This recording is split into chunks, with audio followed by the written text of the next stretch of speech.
Mike. Toronto. VK on the beat. Check.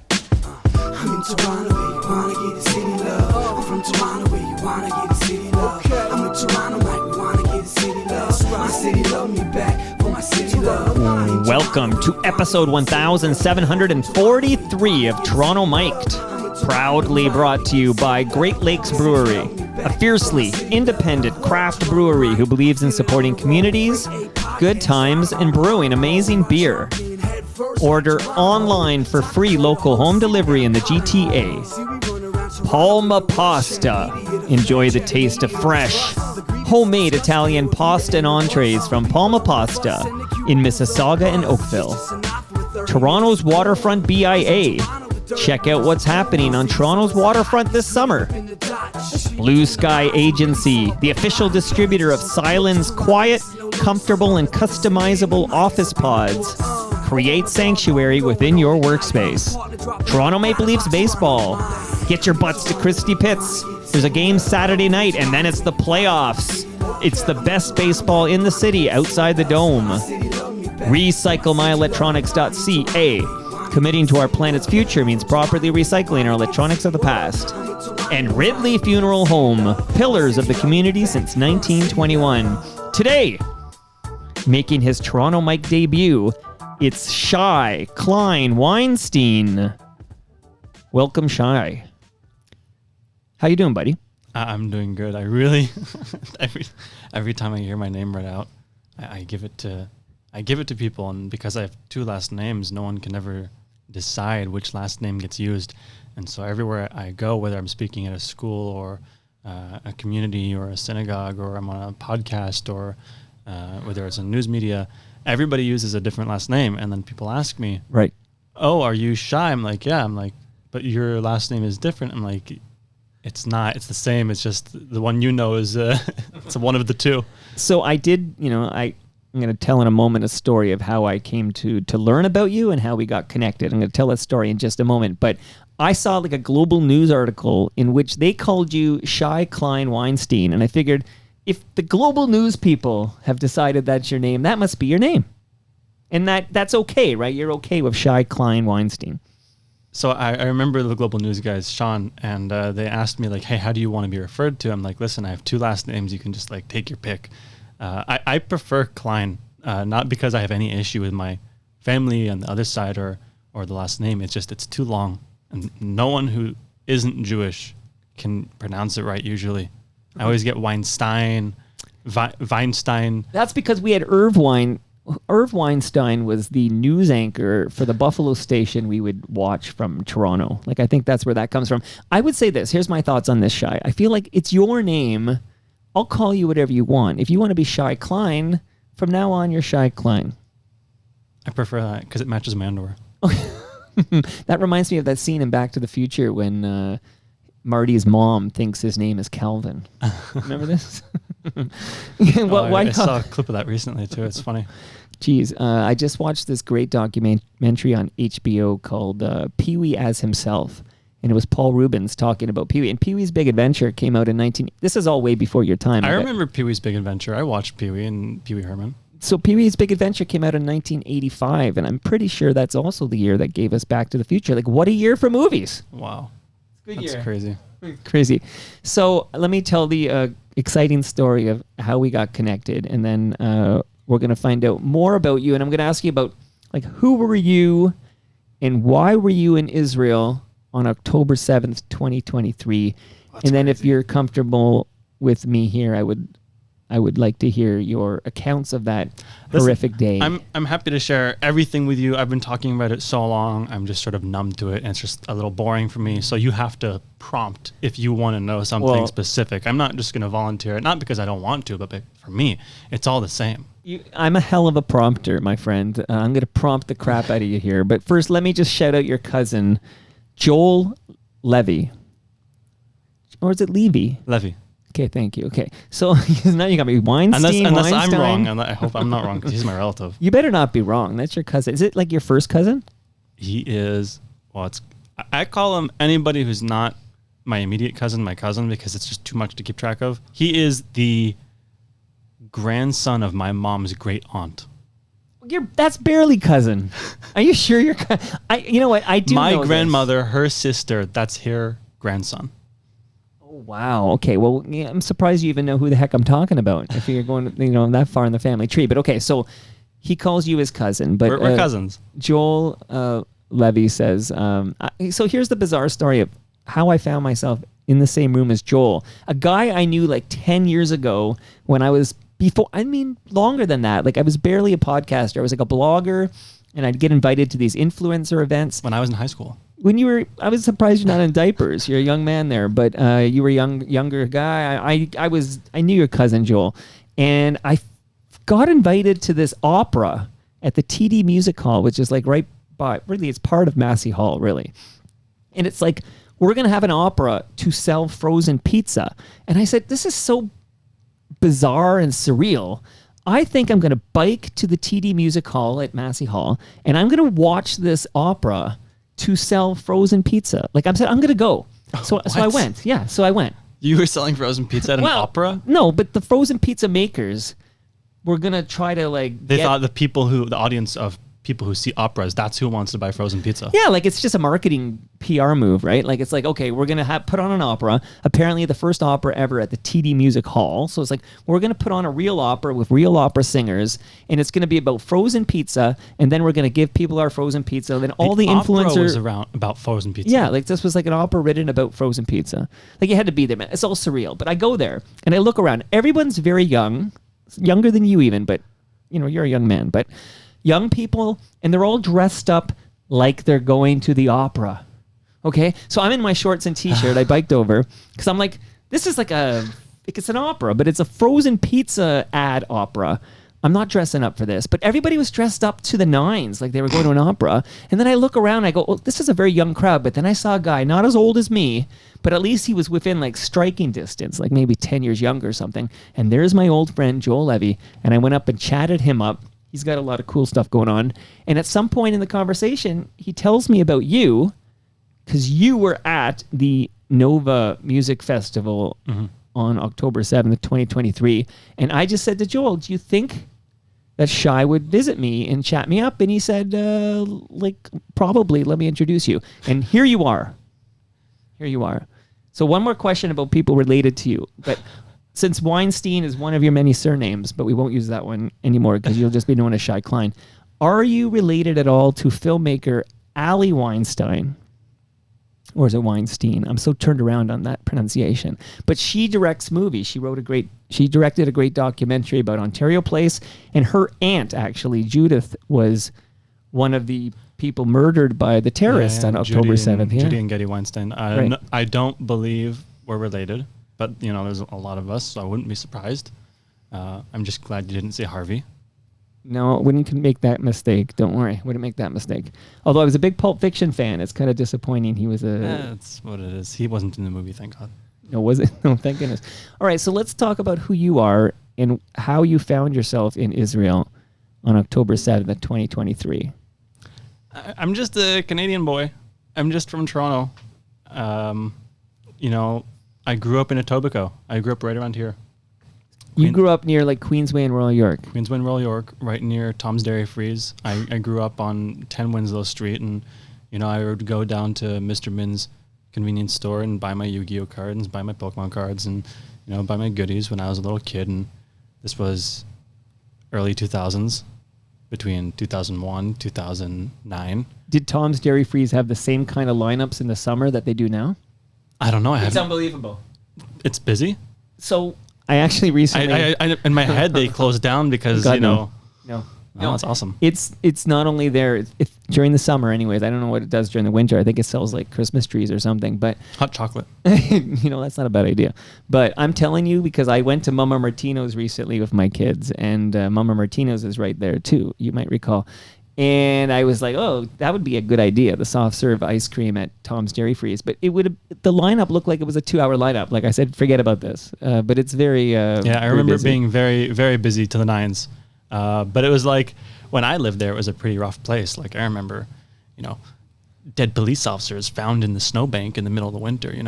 People break into our house with brooms and shit try and rob us. And Oh my God. you know, there was this one time there was like a robbery or like a murder in the neighborhood, and the suspects ran through our backyard. And at the time, unfortunately for them, we had a 120 kilogram giant schnauzer, and he was outside because we just let him go in and out whenever he wants. And they ran through our backyard, and unfortunately they met him, and he stripped them of their clothes. And because of that, the police caught them.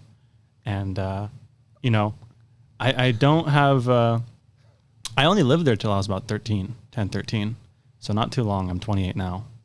But I remember I enjoyed living there. And it sounds wonderful, but the way you describe it, it's like, oh my God, are we talking about like South Etobicoke in the early 2000s? Or it was a rough place. It was a rough place. I could list to you maybe like a dozen different homicides and terrible events that went on there. It was a rough place, but you know, little 10-year-old me still rode his tricycle down to Harvey's like 10 blocks away. That Harvey's is still there. Yeah. They got a Costco down the street. My friend, he's a Greek guy at the time. I don't know anymore. His family had a burger joint where it used to be Acme Burger. And I remember going down there all the time too. Was that at the corner of Royal York and Queensway? Guess what's opening? I think it opened last week because I do the Royal York bike lanes every day. In the direction of the Cineplex. Well, so at Royal York and Queensway, literally opening last week is Acme Burger. Like it came back. Oh, another one. Like it's called Acme Burger. I biked by it yesterday, and it just opened at Queensway in Royal York. By the way, you're not far. I know you don't drink beer. That's why I didn't offer you. That's why you're not drinking at Great Lakes right now. I brought water. But you're down the street from Great Lakes Brewery, which is like on Queen Elizabeth Boulevard. You can see it from I saw their logo. I recognized it. So that's the same hood we're in now. But what happened? You left Etobicoke. My family not was just because done of all with the city. murders, though. No. My family was done with the city. They're like, we need some quiet. Let's move up to where it's a little bit more peaceful. Move to the nature. My family moved to Innisfil. Okay. From one non-Jewish neighborhood to another non-Jewish neighborhood. No, you laughed. I didn't. I laughed because I never really considered what South Etobicoke was, but I suppose it's not a Jewish neighborhood. No, it's like Ukrainian, Polish. Russian, Russian and Polish. Some Greek Orthodox too. So I didn't know any Jews who weren't related to me until I was like maybe 18, 19. And that was really crazy because like for me, it's like I was raised by an Israeli mother and a Jewish Canadian father, and I knew I was Jewish, and I was raised, with Hanukkah here and there, and Shabbat dinner once a month at my grandmother's house, and that's about it. Watched some movies, knew about the Holocaust, knew about Judaism and the culture and the history of our people, and that was about it. It was never really anything special in my life. I wouldn't say I'm vehemently Jewish. I'm not putting on tefillin, I'm not going to synagogue, I'm not going to shul, I'm not, going to Sunday school. I'm like every other Canadian, but I'm a Jew. I don't have a say in the matter. And so for me, the difference between being here in Canada and in Israel now, it's really crazy. Okay, well, tell me what you mean by that, but we're going to get you to Israel because you're so... How old are you when you moved to Israel? And I have some basic 101 questions like... you're kind of billed as Canadian-Israeli photographer. So like at some point you get your citizenship. Is that through your mom? So I was very lucky. My mom and her family are all Israeli. So when she made her immigration journey to Canada, and she had me around 25-ish years old, 25, 30 years old, she got me my Israeli citizenship and birth certificate right away. Okay. The minute I popped out, she got me that paperwork done. And so I've had citizenship since day one. Okay. Which made it very easy. And if, honestly, she hates the fact that I live in Israel. I tell her, if you didn't do that, I probably wouldn't be in Israel. Yeah, it's her fault, really. Like, what did you think was going to happen? It's always a possibility when you do that. So before we get you to Israel, because you just teased us with the fact you live in Israel, where does your passion for photography come from? We're going to talk about your photography as well in this conversation. My mom is an artist. I grew up in a very artistic family. My mom's an artist. Her brother, my uncle, he's now retired. He was a professor for motion graphics at SVA, the School for Visual Arts, Pearson's School for Design or whatever it's called in New York. Okay. Really amazing motion graphics professor. And I can't draw. I'm very bad at drawing, and I can't paint. Right. And I think that applies to digital art too on the computer as well. So I thought, well, I can't draw, I can't paint, can't sing, can't play the guitar. I tried. What else can I do? Can't do chalk art. Can't do Cirque du Soleil. So I thought, what else can I do? And then my grandma died. My grandmother on my father's side, she passed away. And she left me a little bit of money. Nothing crazy. And I thought, I'm going to buy a camera. Yeah. Why not? I'm going to buy a camera. I'm going to use it. I like concerts. I don't like paying for them. I don't want to pay for concerts. If I bring a camera, maybe they'll let me just see the concert for free if I give them the photos. And so it just begun as a way for me to not pay for concerts. Not that I don't want to. I just didn't want to. No, I get this so. I'm honestly so many times. I had this idea like for Toronto Mike. These are like this podcast is media credentials to get into things, and then right. So it's like because tickets are so expensive these days. Wow, right? I wanted to go see Tyler the Creator. He's charging like $600. You know that upsets me to hear because my daughter went to Montreal and just saw him last weekend. I think it was at Probably Oshiega. worth it. 100%. But I didn't. But wow. Okay, my daughter's spending big bucks on these tickets. The most I've ever spent for what's the most you've ever spent for a concert ticket? $600 for the Tragically Hip's final concert in Toronto. Oh my god! Thank God I was quick enough on the Ticketmaster draw that I think I paid like $60 for that ticket. I waited for like the clock to tick for the tickets to be available, and I bought. This is the only time I bought a ticket for a friend that was like over $100. Like you and I are going to see the Hip, $600 tickets each. Boom, let's go. Wow, the best musical performance I've ever seen in my life, and I cried like a bitch. So wait, did you say you were at the Kingston show or was it a Toronto show? Okay, which of the three?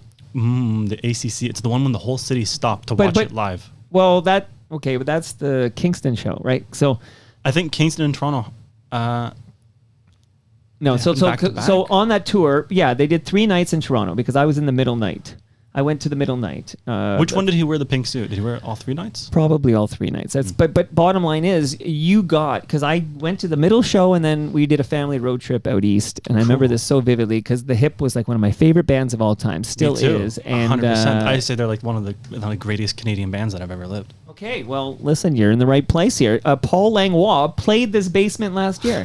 So cool. There you go. So you're now in an esteemed company there. So the most I paid for a ticket is it's $150. That's the highest. Wow. That's the most. I know. That tells you where I'm at. Most I've ever paid for a concert ticket ever is $150, and it was because I wanted to see Guns N' Roses with Slash on guitar. So, and this is going back before the pandemic. So, I'm happy to hear you're a big before the dark times. Before the dark times. So, you love music. Love music. You got a camera. Yeah. And you combine these passions because you were able to get into concerts to photograph them. Yeah. And then I learned I actually enjoy doing it, and I'm pretty good at it. And so from 2015, when I first picked up a digital camera, that was it, which is not that long ago, but it's over 10 years ago. And then I started photographing, a bit of everything. I'd photograph Cirque du Soleil when they're in town.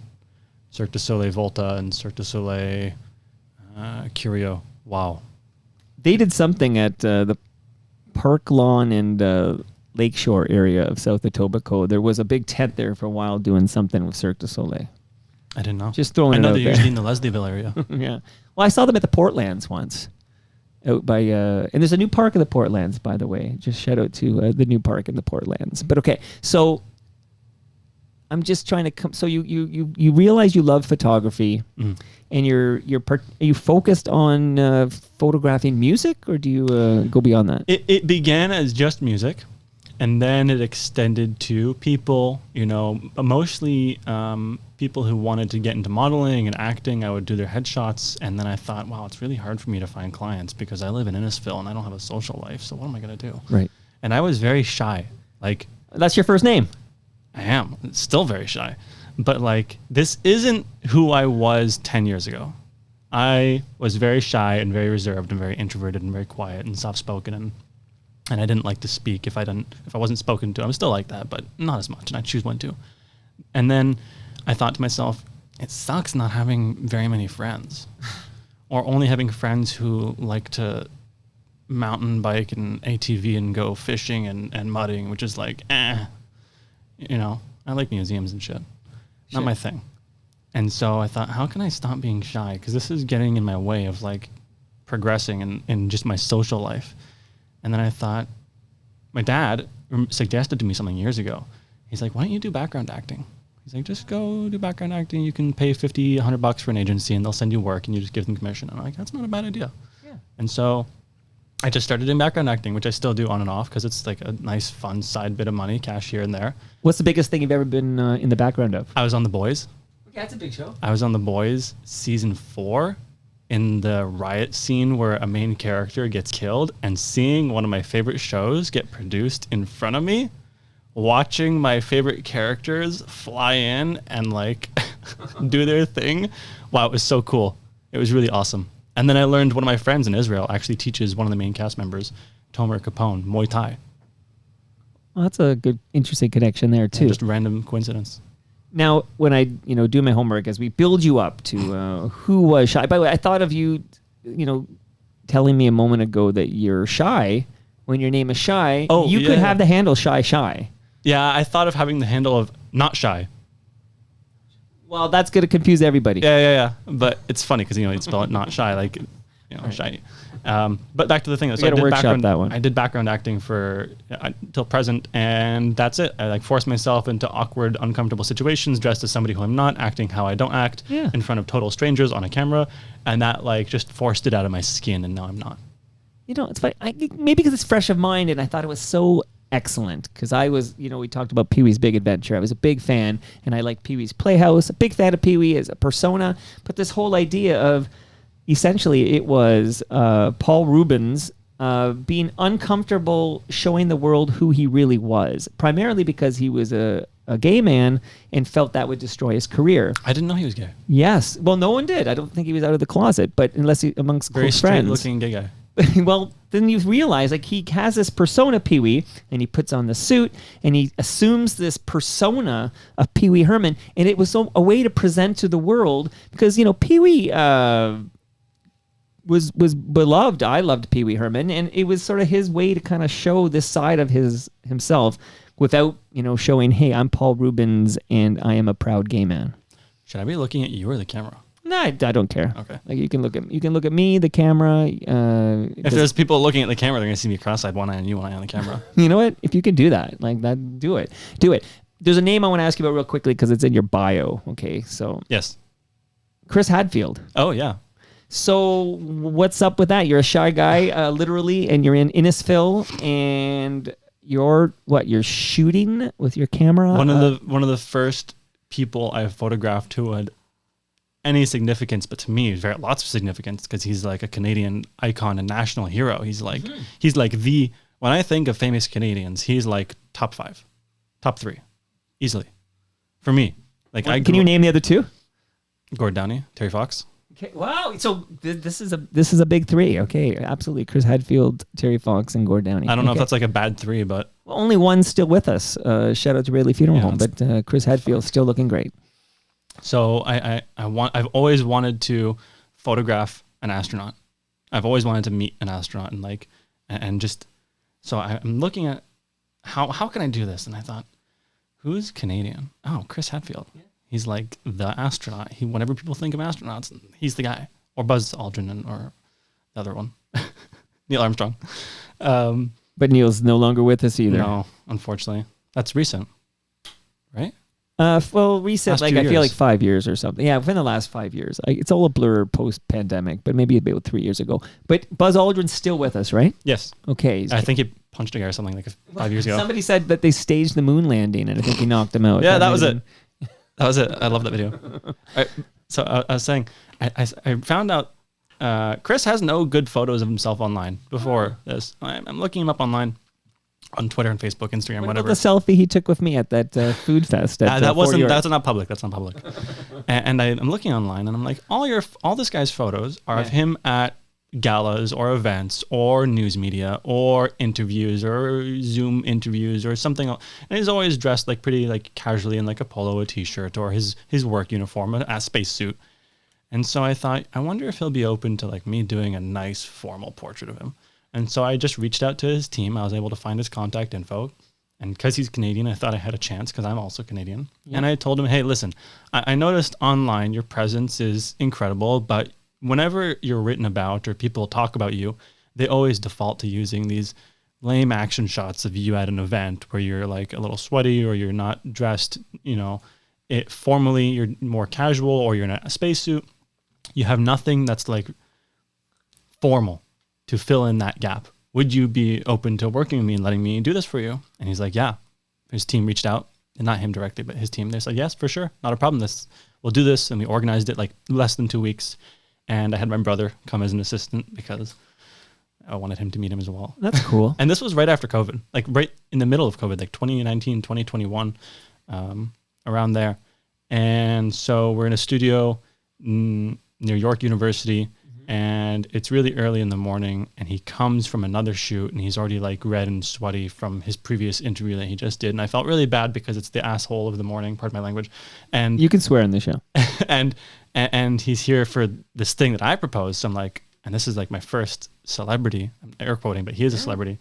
Yeah. And I want to make a good impression, and I don't want to feel like make him feel like I'm not professional, but I'm so awestruck. I'm like all over myself, and I have long hair. You don't understand. My hair was down past my shoulders. Why'd you cut it? I was tired of choking on it when I rollerblade. Okay. And riding my bike. See, that's a good excuse. It goes in my face a lot. And so my hair was really long, like shoulder length, frizzy, curly hair, like a hippie. And for like 4.5 hours, we do these photos, and my brother helping. We're talking about space and his experience, and his son has a podcast and is a media producer of sorts as well, and just talking about all of it. And it was amazing. It was incredible. And I'm in love with the photos I did. And I probably look at them maybe once a day.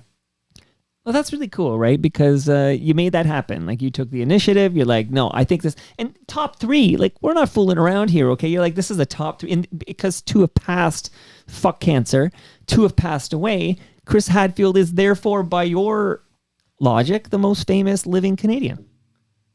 Yeah. Yeah. Look, I'm just doing the math here. So you got Chris Hadfield, former ISS commander, and you get to photograph him. You're on your way. Okay. So when do you have this decision, Shye, that you're going to leave the only country you've ever lived in, Canada, and move to Israel? I didn't. It wasn't a decision. It wasn't a planned out thing. What were you? I don't understand. So, like I said, my mom's Israeli. So that extends to all of her family. Right. And because my grandparents are living in Israel since forever, I had not had many opportunities to see them throughout my life. Maybe I can count it on one hand how many times I've seen them since the age of 0 to 2023. Okay. And so I thought, I got my tax return back that year, and it was pretty big. And I'm like, oh, wow, that's a nice sum of money. What can I do with? How big was it? It was like $7,000-8,000. It wasn't anything crazy, but like for me, I was guessing higher. For me, With that glint in your eye. For me, it was a lot of money. And I thought, what am I going to do? I'm going to go to Israel. I'm going to visit my grandparents. I'm going to visit my family, and I'll sleep on my cousin's sofa until he's sick of me. And so I went to Israel, bought a ticket, April 27, 2023, until the end of May. I wanted 1 month. I feel like that's enough time to be sick of the place. Right. And then a week and a half in, I just say to myself mentally, this is like in bed one night, I'm not going to go home. I came to Israel with my camera gear, which is like the only stuff that I care about besides my dog. And clothes are clothes. You can buy clothes wherever you live. It's not really important. I had a suitcase with me and the nice clothes that I liked. And so I go to Israel a week and a half in. I'm like, I'm not going to leave. And then 2 weeks in, I'm definitely not going to leave. And then a week before my flight, I froze the ticket. I didn't cancel it because I'm cheap. I don't want to waste a ticket. You can freeze tickets with Air Canada. And what that means is if you freeze it, you have access to that ticket for 1 year. Okay. And you can pay. I did not know about this. You can pay to access that ticket, like $100 and fly back. Okay. It's awesome. So I said to myself, I'm going to stay. I'll freeze my ticket because if I do want to leave, then I have a way home. Right. And then I stayed. And I did sleep on my cousin's sofa for like a year. Okay, so just so I get this right. So it's April 2023 that you go to Israel. Mm-hmm. You're sleeping on your cousin's sofa? Yeah. Is that End of April 2023. End of April 2023. So you love music. So I'm just curious, can you tell us maybe a little bit of why you attended the Supernova Music Festival and who you attended with, and maybe tell us how that was before the horrific event happens? So my music taste in Canada is like indie rock, pop rock, alt rock, just any sort of guitar, really. guitar and drums and any sort of variation, I enjoy it. Yeah. And hip hop and rap. And I never went to bars, never went to clubs, never went to technos or raves or festivals or anything like that. Like, you know, I don't even drink alcohol. If I do, you need a guitar. You need a drummer. You want rock music. Some people with hair that typically. covers their eyes, a dark room. Yeah. Yeah, I think we'd have a lot in common actually with our musical tastes. Okay, but you do enjoy hip hop. We talked. About Yeah. I love hip hop. I Yeah. listen to Kendrick. I listen to Chance the Rapper. I listen to Childish Gambino, NWA, everything from A to Z. Okay. But I never really got into techno, trance, psychedelic, house, dubstep, EDM, anything like that. None of the electronic musics. It was never my thing. Not because I don't like them, because I didn't know where to start, and I didn't have friends who enjoyed it. Right. Everybody in Israel loves electronic music, even my grandparents. Wow. I'm sure there's people who don't. I don't know any of them. And so coming to Israel, day 2, my cousin throws a party at his apartment. It was already planned. I was just in the way, so I'm already thrown into it. Meet all of my friend group at this one party my cousin hosts at his apartment, and now they're my friends still over 2 years later. Wow.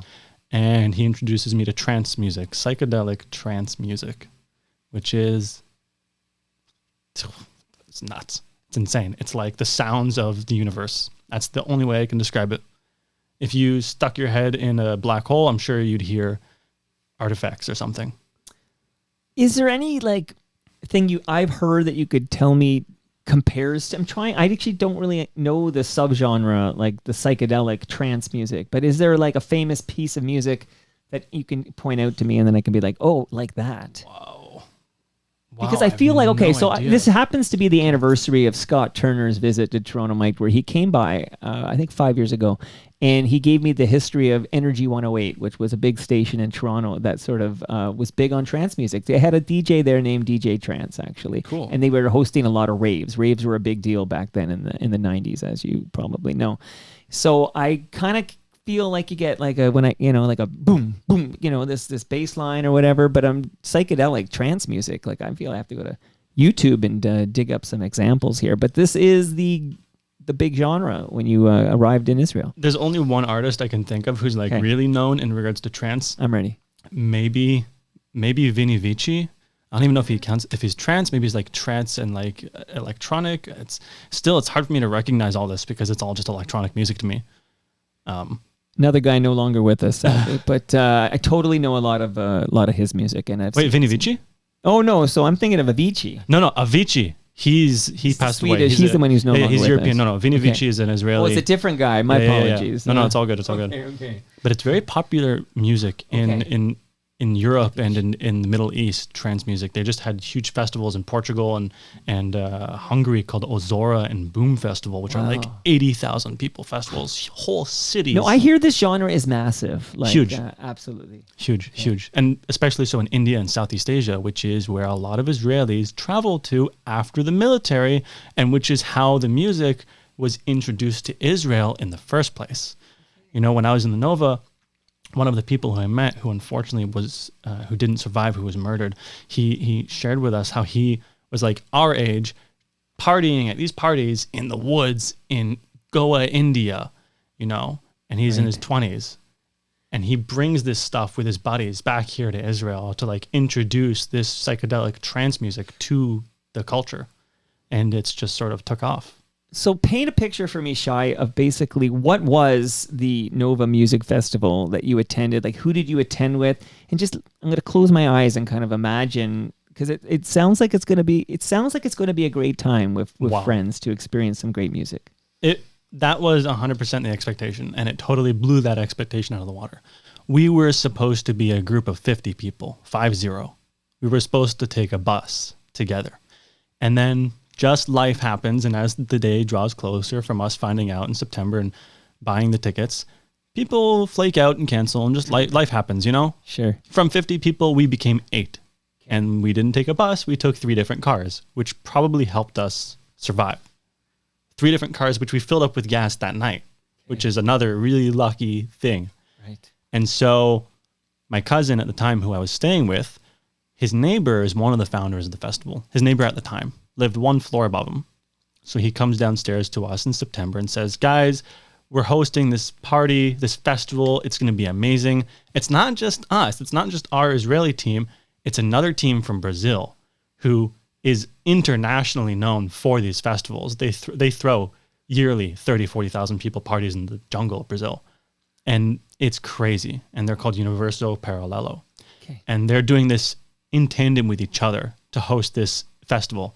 You know, it's a festival for everybody. It's not just for Israelis. It's not just for Jews. You can't only come if you speak Hebrew and have a Teudat Zehut. It's for anybody. You know, there's people there from Belgium. There's people there from Germany, from Portugal, from Israel, from France, from Canada, from the US. You know, everybody. It wasn't an off-limits party. It was legal. It was government. It was allowed. Right. And so it was crazy. You know, there's the audience there. Everybody I speak to who was in the Nova, and we all say the same thing to each other. We all agree with each other. The people who were in the Nova are probably some of the best, the souls of these people are incredibly pure. I don't know how to describe it. Yeah, some people are dicks. Everyone's a dick everywhere. But in the core of all these people, really well-intended, sweet, caring, amazing people. Even after the fact, you saw like people looking out for each other, helping each other in a bajillion different ways. You know, going through this didn't take away people's ability to look out for one another, which I feel is a very Israeli trait in general.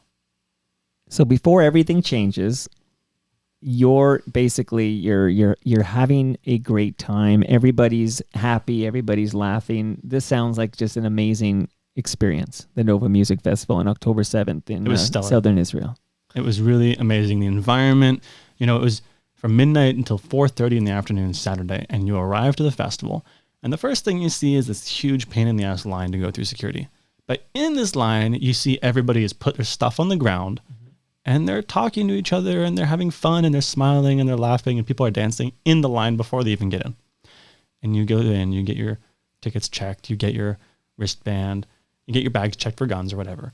And then you go in, and you go through this eucalyptus forest. It's not a huge forest, but there's 4,000 people there. I mean, 4,000 tickets sold doesn't mean 4,000 people go. Thousands of people there. I'll say that. Thousands of people there. And you walk through this eucalyptus forest, these tall, skinny trees with wispy leaves. And throughout all the trees are yellow string lights, like fairy lights. And there's a walkway they made. So you walk through the middle of this forest, and then you make a left. And on the left and the right of this pathway is the camping area. So everyone has their tents and their yoga mats and their hammocks and their canopies set up. And you walk through this campground, and you have to look at the faces, and you have to see all these people having fun and smiling and laughing and joking and smoking and kissing and hugging. And it's an amazing environment, and you can feel it in the air. Even if you were blind, you'd still know everyone is smiling. You know what I mean? Yeah. And we find our friends, and we get settled in, and we all take our drugs, and then we make our way to the main festival ground. Okay. By the way, you do paint a good picture.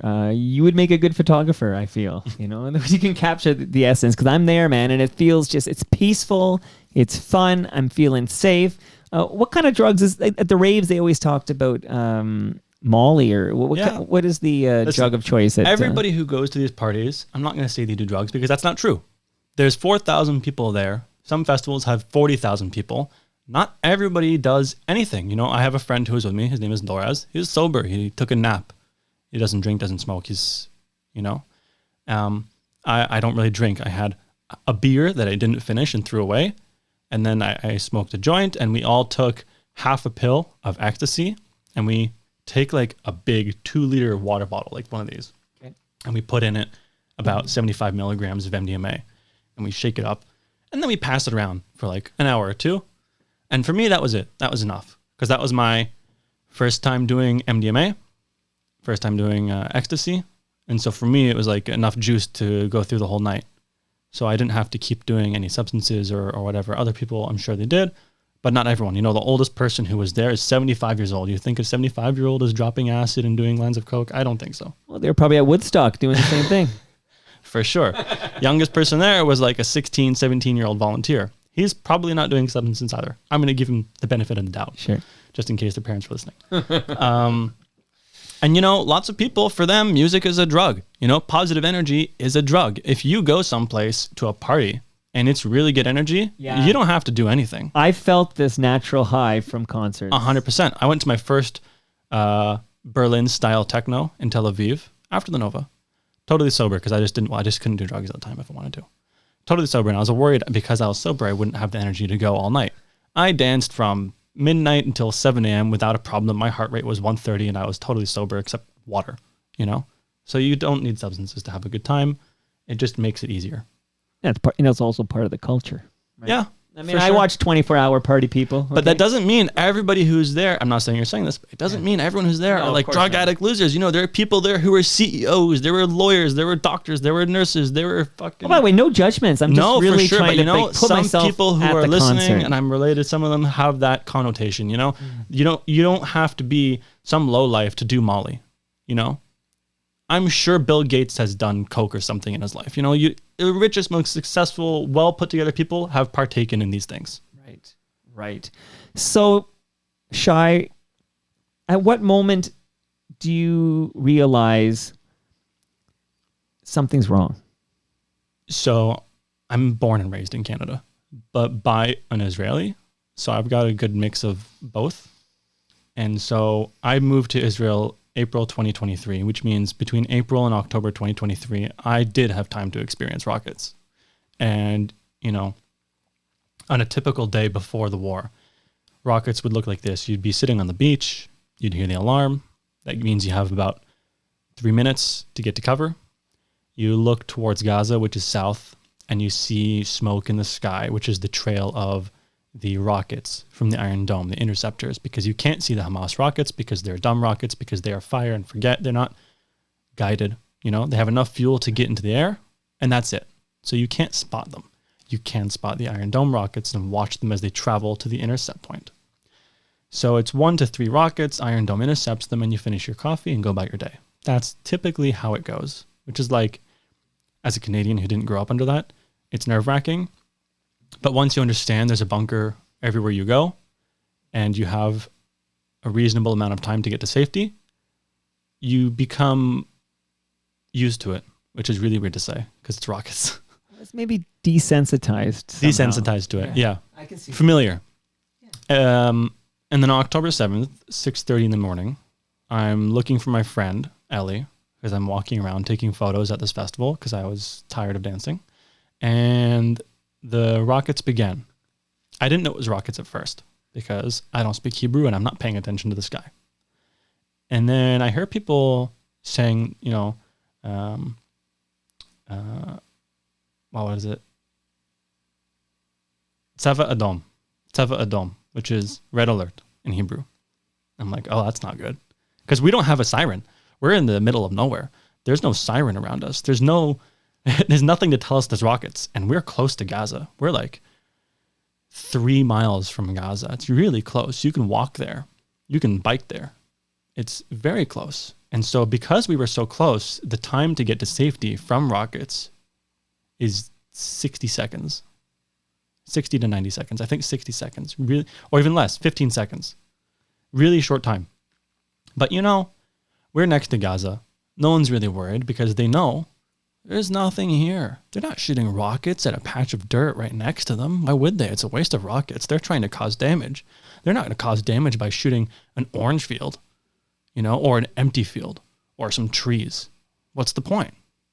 No, they're shooting rockets at Tel Aviv, Sderot, Nativot, Herzliya, Petach Tikva, cities in the middle of the country that are populated where everyone lives because that's what they're trying to do. They're trying to cause terror. That's why they're called terrorists. So this is hundreds of rockets. This isn't 1 to 3. This is like, you have you heard? Wow, I'm trying to describe the sound. It's like, you ever see a war movie and they're launching rockets from the jets? You hear that? Of course. That incessantly.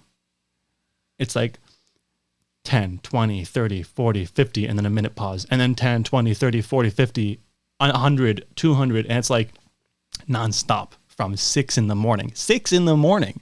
Most people are still in bed. 6 in the morning. Hundreds of rockets within the hour. And that's going for over 12 hours, over 18 hours. over a month, over 2 months. You know, it's crazy amount of rockets.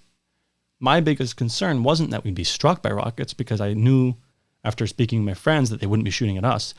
But the interceptions are happening on top of us. They're happening over our heads. So the risk of 10-foot long chunks of metal crushing someone is very real. Right. And that's what's scary, because there's a lot of rockets and they're falling who knows where. And I could tell once the DJ stopped playing that the party wasn't going to continue, you know. I could just feel it. I didn't know why. I just felt it inside of me. I kept telling my friends, you know, even if the party could go on, so many people left, they're not going to go on. You know, it's not worth it for them. And insurance, I'm sure, is not going to like it either.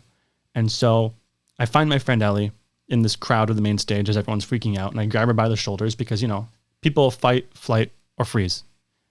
And there's like people who are in between freezing and flight are sort of in this slow motion limbo. Right. So my friend was in that place where you're deciding whether you're going to run or freeze, figuring out what's going on. So I grab her by the shoulders and I drag her to my friends, and everybody around me is freaking out and screaming and ducking for cover and hiding under trees and hiding under tents and hiding under their car, because there's no shelter for us. Right. There's no bunker.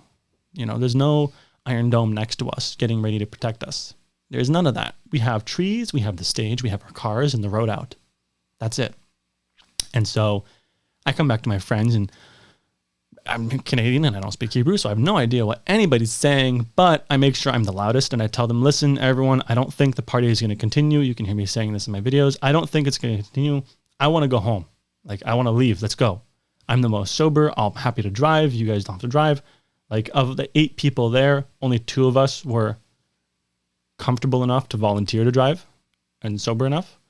And so it still takes us like an hour to go, because I spend like 15, 20 minutes with my cousin, primarily my cousin, because he organized this, discussing whether we're going to leave and being that, let's go, that voice.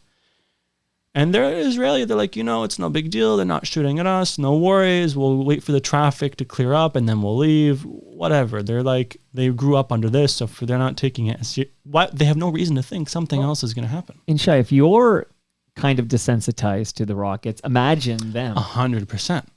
And they served in the army. My cousin, he used to work, I don't know what it was called because it's in Hebrew, but he used to work in a branch of the IDF where he would help the Palestinians in the West Bank. That was his job. He worked in like a legal department, and they would help the Palestinians with legal matters and aid stuff, whatever, in the West Bank. That's what he did.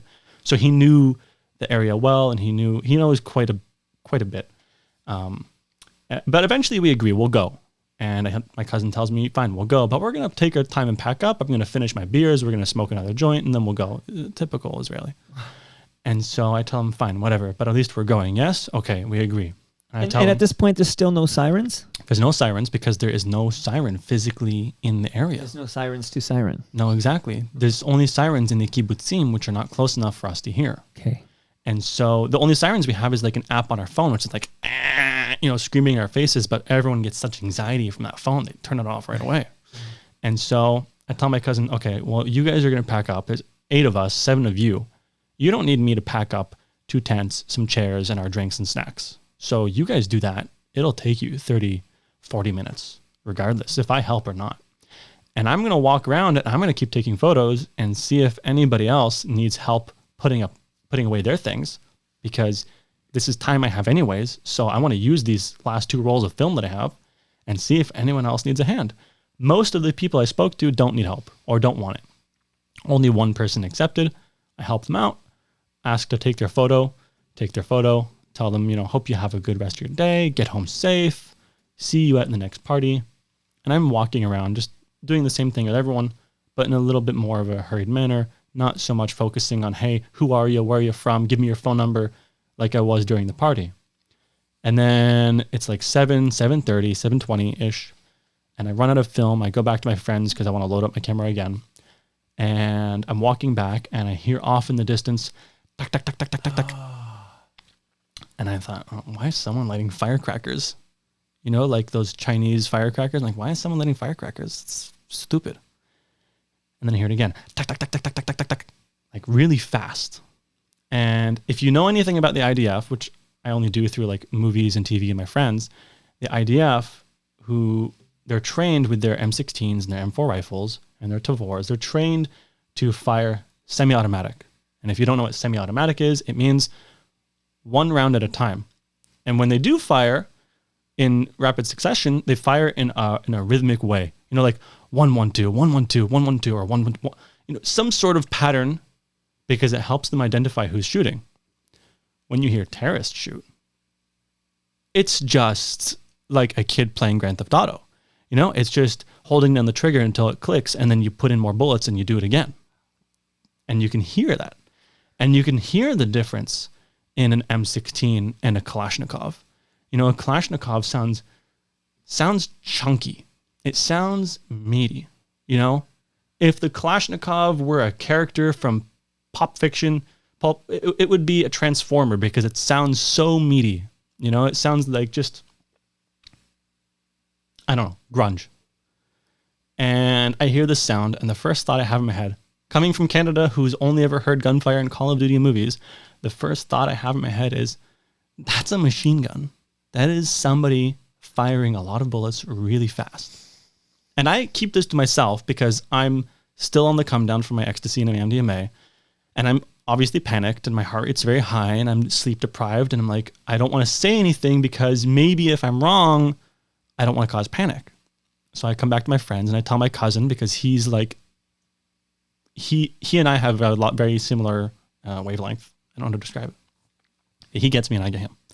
And I tell him, hey, listen, I heard machine gun fire. I want to go now.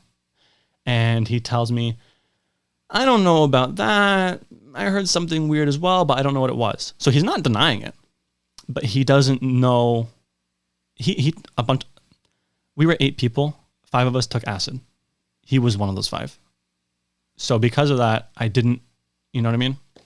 And so another one of my friends chimes in and says, don't worry about it. We're next to military bases. They're conducting training or exercises or drills, and that's what it is. And I thought, you're fucking dumb. The IDF doesn't shoot fully automatic, and that's like on some big FU machine gun, which is not what I was hearing. And, it doesn't matter. I'm not going to argue, because our stuff is packed up and we're ready to go. So we say goodbye to the people around us. This one guy who was next to us, his name is Shye, and I have permission to talk about him. He is 48 from Kibbutz Be'eri, and he was set up next to us, and he was in a hammock, and he didn't get up from his hammock the entire time, smiling and laughing and shooting the shit with us, and until I asked him to stand up so I could take his portrait, formally, because I've been snapping his photo as we've been talking. And he stands up, I take his photo, and I thank him, and he gives us an open invitation to dinner. Come to my family for dinner. They live in Kibbutz Be'eri. He's from Be'eri with his family, his ex-wife and his 2 daughters. I'm like, oh, okay. Sure, we'll come after the festival in a day or 2. We'll come for Shabbat or something like that. He gave us an open invitation. He had decided to come to the festival by himself instead of joining his family for Shabbat dinner in a city nearby, Ashkelon or Ashdod, one of them.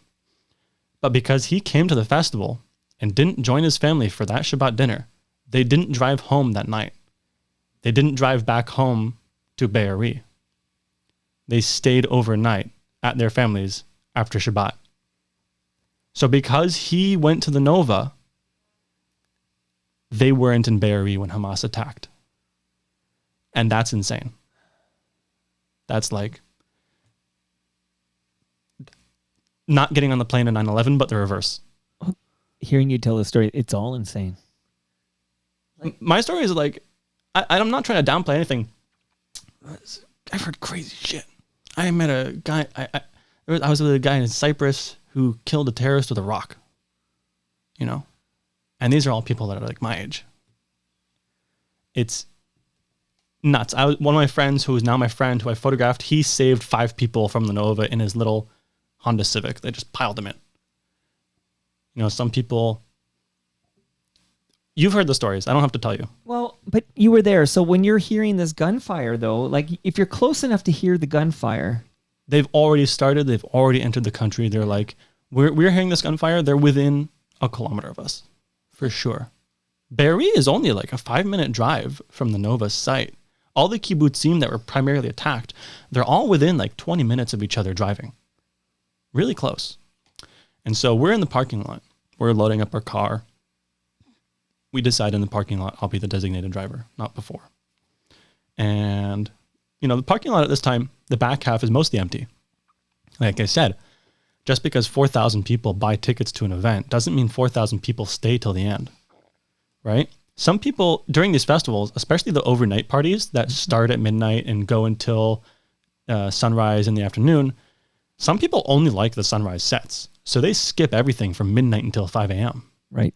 And vice versa. Some people only stay for the nighttime portion. So when we were in the parking lot, half the parking lot was already empty. I don't know if that's because of what happened, the rockets, or because of just what it was. But it was very empty. A few people around us, and we're all checking on each other, making sure everyone has their stuff. Everybody's doing the same thing. Check on the guy over there and make sure he has his food, water, car, his friends, knows where to go. And like it's really crazy to see like people caring for each other in this situation. But people are. And this one guy comes up to us. His name is Multi. He came on like a bus driven by a Palestinian from East Jerusalem, 21-year-old kid. And I'll tell you his name after. I want to look it up because I want to talk about him. And he comes up to us and says, "Are you guys okay? Do you need food? Do you need water? Who's driving you? You have a sober driver? What do you guys take?"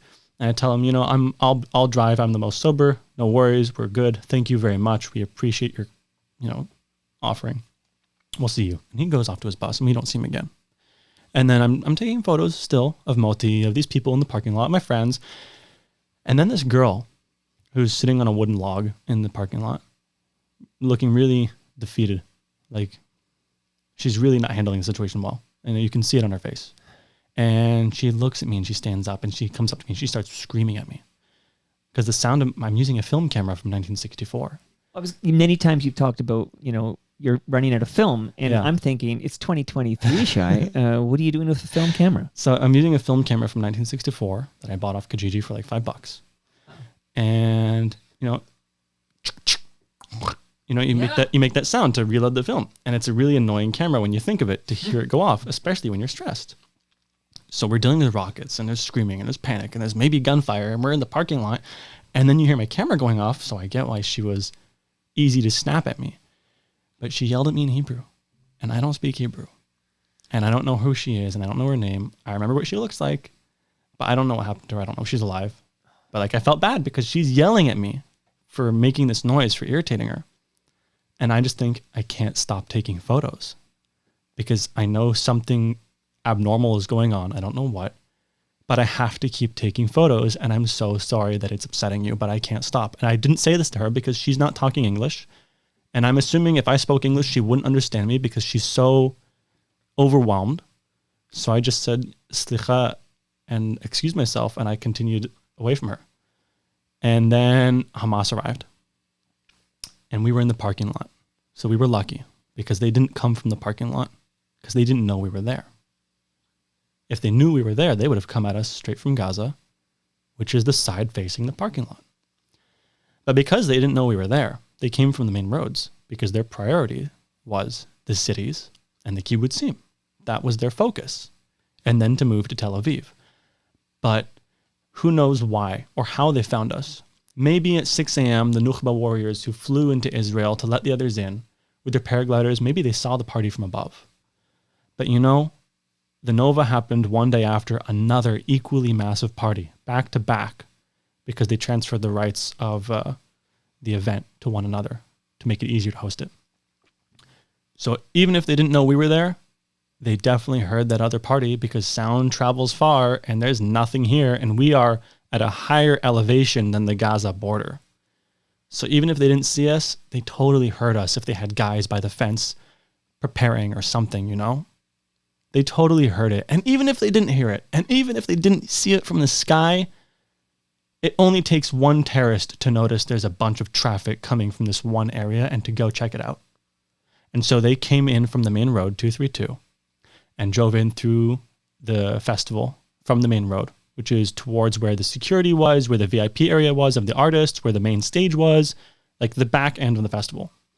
And so we're in the parking lot, and all of a sudden we hear an eruption of machine gun fire from the festival ground. But we don't see it because we have everything in between us and them.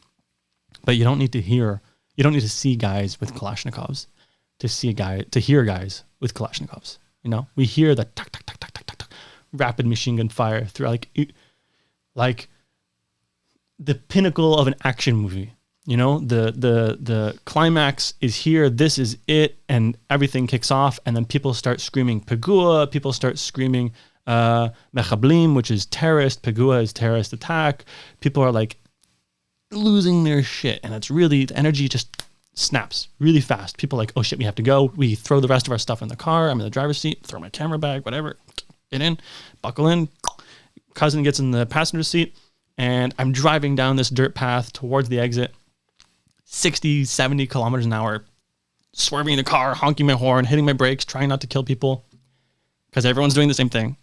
You know, if you've ever left a concert with cars, it sucks. Yeah. Exact same situation here, except now if you take too long, you're going to die. And I get to the exit, and when you leave the festival, like when you enter from 232, you go up this shitty, dirty, bumpy road. So when you're leaving, you're looking down this hill. So I get to the top of the hill, and I'm seeing hundreds and hundreds and hundreds of cars as everybody is making a mad dash for this one way out, this one road 232, which goes in two directions. It goes north and it goes south. South, further south, parallel to Gaza. Further south, parallel to Gaza, towards Hamas. And north, towards Tel Aviv, where most of these people came from. North, towards Tel Aviv, towards Be'eri, towards Nir Oz, towards Kfar Aza, all these kibbutzim that were attacked. And so people make it to the main road, and the road to the north is blocked by security and police because they knew that there was some sort of terrorist attack. I don't know what they knew because a lot of those officers and security died, but they knew Be'eri was not safe, and the main road to the north was not safe because there were terrorists and there was already murders occurring along that road. So they blocked the road trying to help people by directing them not to go there. What did they do? What was the solution they offered people who approached them, who wanted to go north? They offered people a few things, which contributed to the chaos, which contributed to the deaths, because they didn't know anything. They told people one of the three things. They told people, drive south. Go the other way. Not knowing Hamas was there too. Sending people into Hamas. And there's like a bunch of officers all giving different directions. Another officer says, drive your car into the fields. And another officer says, get out of your car and run into the fields. Yeah. And so I see this traffic jam. I'm at the very back of it in our little crappy Mitsubishi Lancer, think like Honda Civic car. We're 5 people, me, my cousin, his girlfriend, and 3 friends. Our other 3 friends in their own vehicle somewhere else. And I tell my cousin, I'm not waiting for these people. I don't know them. They're not my friends and they're not my responsibility because I'm driving this car with the 5 of us and this is the only thing I give a fuck about. Sorry, pardon me. I don't care about them. And I'm getting us out. And I'm sorry for your mom because this is her car. I'm going to fuck it up. And before he even has a chance to respond, I just drive off the road. Onto the shrubs, the dirt, the rocks, the trees, the whatever is in our way. I drive around it or over it, and I push my way to the very front of this traffic jam like every other Israeli driver does when they're waiting in traffic, except I did it to the extreme, and I push my way in front of everybody not wanting to wait. I make it to the main road, and we're stuck, and there's like 2 cars in front of us, and then freedom. We can leave. And there's a white car in the very front, and there's a red car in front of us. And in this red car, I can see it's like a Fiat or something. There's people inside of it freaking out. You can see their arms in the air, and as they're moving around, you know the car is occupied, very obviously. And I'm looking around at cars around me, and I'm turning my head, and I don't know how you drive, but when I drive, I put my eyeballs right up to the steering wheel because it makes me see better. And as I'm doing this, I look through the windshield of the car in front of us, through this red car's windshield. I look at the rear lights of the car in front of them. Because if they're waiting to go into the road, their brake lights would be on because they're hitting the brakes. But there was no brake lights. And there was no one inside the car. I was looking really hard. There was no motion in the car. And I drew the conclusion that there's no one in the car. It's empty. They fled the car. And a lot of people did this. In this traffic jam where people are running for their lives, some people were so panicked and so out of it. They fled their cars and ran. And because they did this, other people who were sleep deprived, who were maybe drunk or under the influence of some substance, didn't realize they're sitting in traffic, honking their horn at a car that's empty. And this is not one instance, but like many. And so I tell my cousin, because he speaks Hebrew, his acid isn't fully there yet. And I'm counting the time in my head because I know when he took his acid and I know when the peak hits. So I tell him, please, while you're still capable, get out of the car, knock on their window. Tell them to drive around this white car in front of them because they have the space to and we don't. Drive around it because it's empty. Otherwise, we're stuck and we're waiting for this machine gun fire to get here. And he without a hesitation, he gets out of the car, bangs on the window, tells them the situation, points that way. They drive around and they go. Wow, thank God. Now we can leave. We make our way to the main road. Like I said, police blocking the road so we don't go north because we don't. Some people ignore the police and drive around them. Some worked out for, some it didn't work out for. And I look to my right, and I see there's traffic, and I don't want to deal with the traffic. I didn't know it was because there's Hamas murdering people in their cars. So, okay, road to my left is blocked by police. Road to my right, okay, it's traffic. I don't want to deal with these. Maybe we'll just go into the field. You know, in Canada, here in Ontario, you go to any farm, you go to any field. If you walk in one direction long enough, you'll find a house or a road or a shed or a barn or something, you know. I figured that applied to Israel too. I didn't know. I just guessed. And so we drive maybe 25, 30 feet into this field, and then we're shot at. Not like targeted. You know, there isn't some terrorist saying, I'm going to shoot those guys, and they're popping shots at our car. But wherever these terrorists were, behind us, so not within our line of sight, they're standing there looking at this field full of hundreds of cars and hundreds of people, headless chickens running around, not sure where to go. And they're arbitrarily into this field. Doesn't matter if you're on foot, if you're in a car, if you're Muslim, if you're Druze, if you're Arab, if you're Christian, if you're not Israeli, if you're Israeli, doesn't matter. They're trying to kill everyone equally. And so, okay, we're being shot at. Fuck. We run out of the car. My cousin's girlfriend screams. We haul ass into this dirty, dusty beige field with nothing in it except dust. Duck down to the ground, make ourselves small targets. Me and my friend Ellie holding on to each other. I do like one of these. All right. And I like put my back to the festival where the gunfire is coming from. And I put my friend in front of me because I'm like, what else am I going to do? I don't want to watch my friend get shot. And I'm pretty useless right now because we're not in the car right now. So I might as well put my body between them and the source of the gunfire. Luckily, nothing happened to us. And so 4 of us who were in the car within a meter of each other, ducking down low in this dirt field, trying not to get shot. And we all look back to the car because we all noticed, where the fuck is my cousin Mordecai? And he goes, we turn around, we see him. He runs back to the car, gets in the driver's seat, comes back to us. I try telling him, hey, let me drive now. Thanks for bringing back the car. You're on acid still. Let me drive. He says, fuck you, no, get in the passenger seat. I'm like, okay, get in the passenger seat. He says, navigate me. I'm like, okay, navigating him. Have his phone in my lap, have my phone in my hand, doing video, have my camera in my other hand, taking photos. Me and his girlfriend helping navigate him through this dusty ass field. We're driving through fields for like 45 minutes. The whole drive from Tel Aviv to the festival that night at like 1, it only took us 55 minutes. So we've been driving for almost the same amount of time just in these fields trying to find a road that goes back to Tel Aviv. And from this far south, there's not many roads that go back to Tel Aviv. There's like 3. There's not a lot. And so we make it to the city of Netivot. We start hitting checkpoints. Not with IDF soldiers, but with police that are heavily armed. And all these checkpoints, they ask us, are you Israeli? Where are you going? They ask us, where are you going? Because they want to hear how you pronounce the name of the city.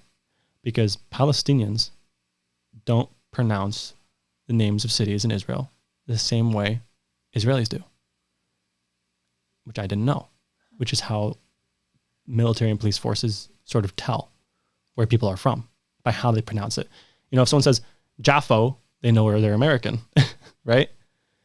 But if someone says Yafo, they're probably Israeli. And so all these checkpoints, my cousin is getting more and more angry because they're pointing their guns at us and they're stopping us. And they're not fighting these terrorists. And they're not helping people. They're wasting our time and keeping us from getting to safety. So we just get more aggravated. And the whole time from the field until we get home, I'm telling my friends to keep their heads underneath the window line in case terrorists do see us, they don't see who's in the car and maybe they won't shoot. Or if they do shoot, we don't get shot in the heads. you know? And only once we get out of these fields and make it towards the city of Netivot, we're on the main road, which turns into Route 34. We pass along Netivot. We're seeing all the carnage, the sirens ring out, rockets overhead, and we're seeing cars that are crashed, cars that are abandoned, cars that are riddled with bullets, police cars, civilian cars, mostly civilian cars. And we're seeing bodies like everywhere, bodies in pieces with holes in their faces, like clothes sort of torn or, you know, partially on fire, belonging, you know, bodies. It's crazy, the stuff that you think about and the conclusions you come to when you see bodies in certain positions. You're like, oh, they were shot in the back running away. You can tell that when you see somebody's body on the ground. It's really surreal to think these things after seeing them. And we come across 2 instances where there is IDF personnel telling us it's not safe and to get out of the area because there are terrorists within maybe 50 meters of us and them who they can't find, and it's not safe. One of these instances, we even saw a few dead officers on the ground in between all the vehicles with other officers taking cover. And this was like right in the way of us and home. They're like, oh, you guys have to leave. You have to turn around and go the other way. And my cousin was furious because this is already after an hour of driving. He says in Hebrew, Russian, Arabic, he's like cursing them out, saying, we're going to Tel Aviv and you're about to send us back to these murderers. We're going to run you over and kill you if you don't let us through. Basically like threatening them, if the terrorists don't get you, I will with the car. And they let us through. And it's like a white knuckle drive all the way to Tel Aviv. We're seeing huge black pillars of smoke all around us, to the right, to the left, in front of us, behind us. And I'm thinking, you know, I'm like a nerd. I'm like, oh, you know, some plants, when they're set on fire, they make a lot of black smoke. Or you know, maybe a rocket hit a gas station or a junkyard, and that's what all the black smoke is. You know, there's a lot of stuff that makes thick black smoke. I didn't realize it's people being burnt alive in their homes and their cars. Oh my God. People being tied up to one another and burnt in front of their families. That's what's happening. That's what's making the smoke. That thought is so extreme, it didn't even occur to me to think it. And so we make it back home to my cousin's apartment in South Tel Aviv at 9:47 in the morning, less than 4 hours after the attack began. I mean, shit, Hamas only arrived to the Nova at like 7:40. So 7, 8, 9. That's less than 3 hours. Okay, Shye, firstly, that couldn't have been easy, but it sounds like you've told that story a few times, and now you might be desensitized to telling that story. And as I'm listening to that story, I'm thinking about the trauma you experienced that day, and what did you call that, 4 or 5 hours? And, well, I guess my first question is, you were a party of 8 at this. Are all 8 of you alive today? Yeah, thank God. Okay. Very, very lucky. There's a lot of people who can't say the same, unfortunately. One of my friends who I made friends with at the Nova, we're very close now, he lost 60 friends that day. Oh he found himself at periods over the next 3 months where he had to decide if he's going to go to one funeral or another, because they were happening at the same time and the same day. You know? How many, just from the Nova Festival that you attended, you mentioned, okay, so they sold 4,000 tickets, maybe there were 3,000 there, whatever, but how many people were killed from the festival? So there was 411 people officially murdered, with I think 44 kidnapped, 44, 55 kidnapped, roughly. It's not, I don't know exactly, but around there. That 411 murdered is updated as well to include hostages. And listen, if somebody who was in the Nova kills himself in 10 years, God forbid, they were still killed by October 7th. Right. They still count towards that casualty list, just like how people who died of cancer from 9/11 count towards the victims of 9/11. Or victims of war who die from, you know, the toxic chemicals from serving in the war, they still count as victims of that war. You survived the largest terror attack in Israel's history. Yeah, that's crazy. And I came from Etobicoke. You were a long way from Tom's Dairy Freeze, my friend. And I mean, some obvious dumb questions, but I'm listening to you tell that story. Ask. But okay, so are you talking to somebody? Talk about trauma. Yeah, wow. My therapist is amazing. She really is awesome. She's on vacation now, but she'll be back soon. She's a killer. Well, I'm glad you're talking to somebody. So like right away for like that, so you get yourself back home. I guess you kiss the ground and say, "Oh my God, I made it." So we came back home, and we have two of our closest friends there already awaiting us because all of our friends knew where we were. So right away, everyone's scrambling. Like we don't know it, but everybody's getting together and getting food and getting stuff and getting. One of my friends, her mom is a therapist. She's like, "Mom, come here now." So we have therapy from like day one. I even went as far as calling my family doctor and saying, prescribe me antipsychotic medication because we were just shot at while my friends were on acid. I don't know if their brains are going to break. So I want this as just like just in case. She's like, okay, here. Didn't have to use it. But we come back. My cousin and my other friends who took acid took it's called a Clonex. It's like an anti-anxiety medication. It's like a cheat code for when you want to end a bad trip. You know, if you're on mushrooms or you're on acid and you're having a bad time, you take a sleeping pill or anti-anxiety medication because it affects the same part of the brain as the substance. So they went to sleep right away to get it out of their systems. And then my cousin wakes up and he's really angry. He's just like screaming and cursing and just letting it out of his system. And my thought is, like, we don't know where our other friends are for like 10 hours. 5 of us in the apartment. Right. 3 friends, who knows where. Right. We're all calling them incessantly, texting them, not realizing we almost got them killed by doing so because they're hiding in a bush for 7 hours. Oh my God. Listening to the sounds of murder and rape for 7 hours. And we're blowing up their phones. But after 7.5 hours, we get a phone call from the cousin of one of them. They survived. They were rescued by the Golani, who are soldiers based in the north, who aren't even supposed to be in the south, but that's who saved them. And that was around 1:30, I think. A long time. My goodness. So the things that had to, it's going to sound terrible and trite in hindsight, but the things that had to go right for you to be here today, like from having the full tank of gas. Yeah, we filled up gas that night at the Far Aza gas station, right before arriving. And having the wherewithal to, like, these series of decisions along the way where if you make the wrong one at any of these points, you're amongst the 1,000 or whatever casualties. And you can't talk to people who made the other decision because they didn't survive. Right. You know, like any research that comes from this, it's only coming from survivors. It's only coming from people who it worked out for. You can't study what happened to people it didn't work out for because they died. You know, you can't ask people who are on acid who died how it affected them, or people who it affected negatively and they passed away, you know. You can't That's a good point. You can't get that information, you can't get that data.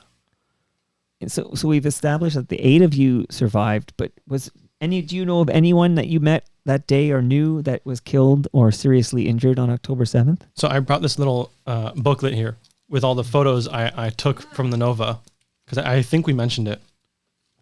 So let me find both of them. Oh, here it is. Okay. So the first person who passed away, who was murdered by Hamas, is this fellow here. His name is Dor Avitan, who is at the time the same age as me. He was 26, and he was working at the festival at a booth with his friend, Dor Malka, and they were selling clothing and accessories and jewelry from Southeast Asia. And I saw the video of his murder before I knew it was him. Oh my God. Because, you know, I was on Telegram trying to make sure I didn't recognize people, and I saw what happened to him before I had a friend tell me it was him. And then this is Ran Schaefer, who is 48, from Kibbutz Be'eri. That's him in the hammock. So, this just seems so, like, it just seemed like such a peaceful festival, and these are such, like, just calm, peaceful. Everybody there was super nice. Like, everyone there, you sit with them, they're happy to smoke with you, drink with you, share their food, you know, accommodate you, invite you. Everyone's super welcoming. So the photos are in chronological order, from right to left. Right. Now, you're okay if I... Yeah, go for it. So all the photos during the daytime are taken during the attack. And besides those 2 men, Dor Avitan and Ran Schaefer, the other 52 people I photographed out of 54 survived. Like, I can see here, everybody's happy. This is during the time. attack. There's people being murdered in Kibbutzim less than 2 miles away. That's the desensitization we talked about. It's, yeah, you're from South Etobicoke, my friend. It's, did you wonder, like, hey, why aren't we taking this more seriously? Like at the beginning when everybody seems to Yeah, for me, it was like, okay, once you hear gunfire, you should get the fuck out. Drop what you, like. I'm of the mind of abandon your stuff and come get it the next day. You know, we're abandoning tents and hammocks here. We're not leaving back our MacBook Pros. Well, here's photos of the rock. This is the rockets? Those are the rockets over near Tuvot. That's the field we were in right after we got back in the car. My God. Yeah, this is... It's total chaos. You know, when you described, I'm sorry, I have to take pictures, I was thinking like sometimes in times of trauma, the advice is to do something that you go on autopilot to do, sort of like go brush your teeth or 100%. something. I was totally on autopilot. Yeah. I wasn't, I'm shooting on a film camera, so it's not automatically doing shit for me. I have to load the film. I have to choose my settings. I have to adjust the focus. And the fact that I did this while we're driving and escaping terrorists and over and around dead bodies is crazy because I don't remember it. Shye, my goodness. I have an important question, though, from Alan Gold, who I was promoting. You were coming on. And Alan is actually on the live stream. Hello to Alan. He says, do you suffer from survivor's guilt at all? I do a little bit. I did a lot in the beginning because for me, I had to find the families of these two guys, this young man, Dora Vitan and Ryan Schaefer, who was 26 and 48. Right. And I had to find their families, and then I had to tell them, hey, I was there. I took the last photo of them smiling ever. Here you go. Wow. And that was very hard for me because, like, I don't want to give these people a photo. Like, I'd rather be able to give them their loved one. Of course. Or say, hey, I saved your son. I saved him. I brought him with us. Here you go. We couldn't do that. And I told my friends, oh, if I knew, if I knew, you said a lot. Oh, if I knew, if I could have, if. So that was really hard. And I cried a lot. I cried when I found their families. I had their photos printed and framed really nice. And I gave them the file in like crazy high quality. And I even told them like, listen, you lose the file, you lose the photo in 10 years, whatever, find me, contact me, I'll give you a new one. That sort of thing. And then I met the family of Dor for the first time, his mother. And that was very difficult because she also talks about her son. She talks about her son to different communities and how she's been dealing with the grief and dealing with raising her other son. And she's crazy strong. In Hebrew, you say strong. It's like chazak. She's like hardcore. Really sweet woman. The family of Ran Schaefer don't have a home anymore. They can't live in their home because it was the site of a massacre. Most of the kibbutz didn't survive. So now they're living, I think, in a hotel in Tel Aviv. I have to get back to that point here. But so the survivor's guilt, do you have any of that? I do, but it's not as bad now as it was before because I've been seeing therapy. I've done lots of therapy with a psychiatrist, a therapist. I've done MDMA assisted therapy. I've done mushroom assisted therapy. I've done therapy with both. I've done hyperbaric chamber therapy. I've done group therapy. I've done, a wellness retreat in Cyprus. Like I've really made sure I take advantage of whatever is offered to me because I don't want to be at a point where I'm just like incoherent, crying and useless, because then I can't help people. If I'm unable to do anything myself, how am I going to do anything for others? Right? Well, on that note, hearing you tell the story, in my opinion, you helped save 4 lives in addition to your own.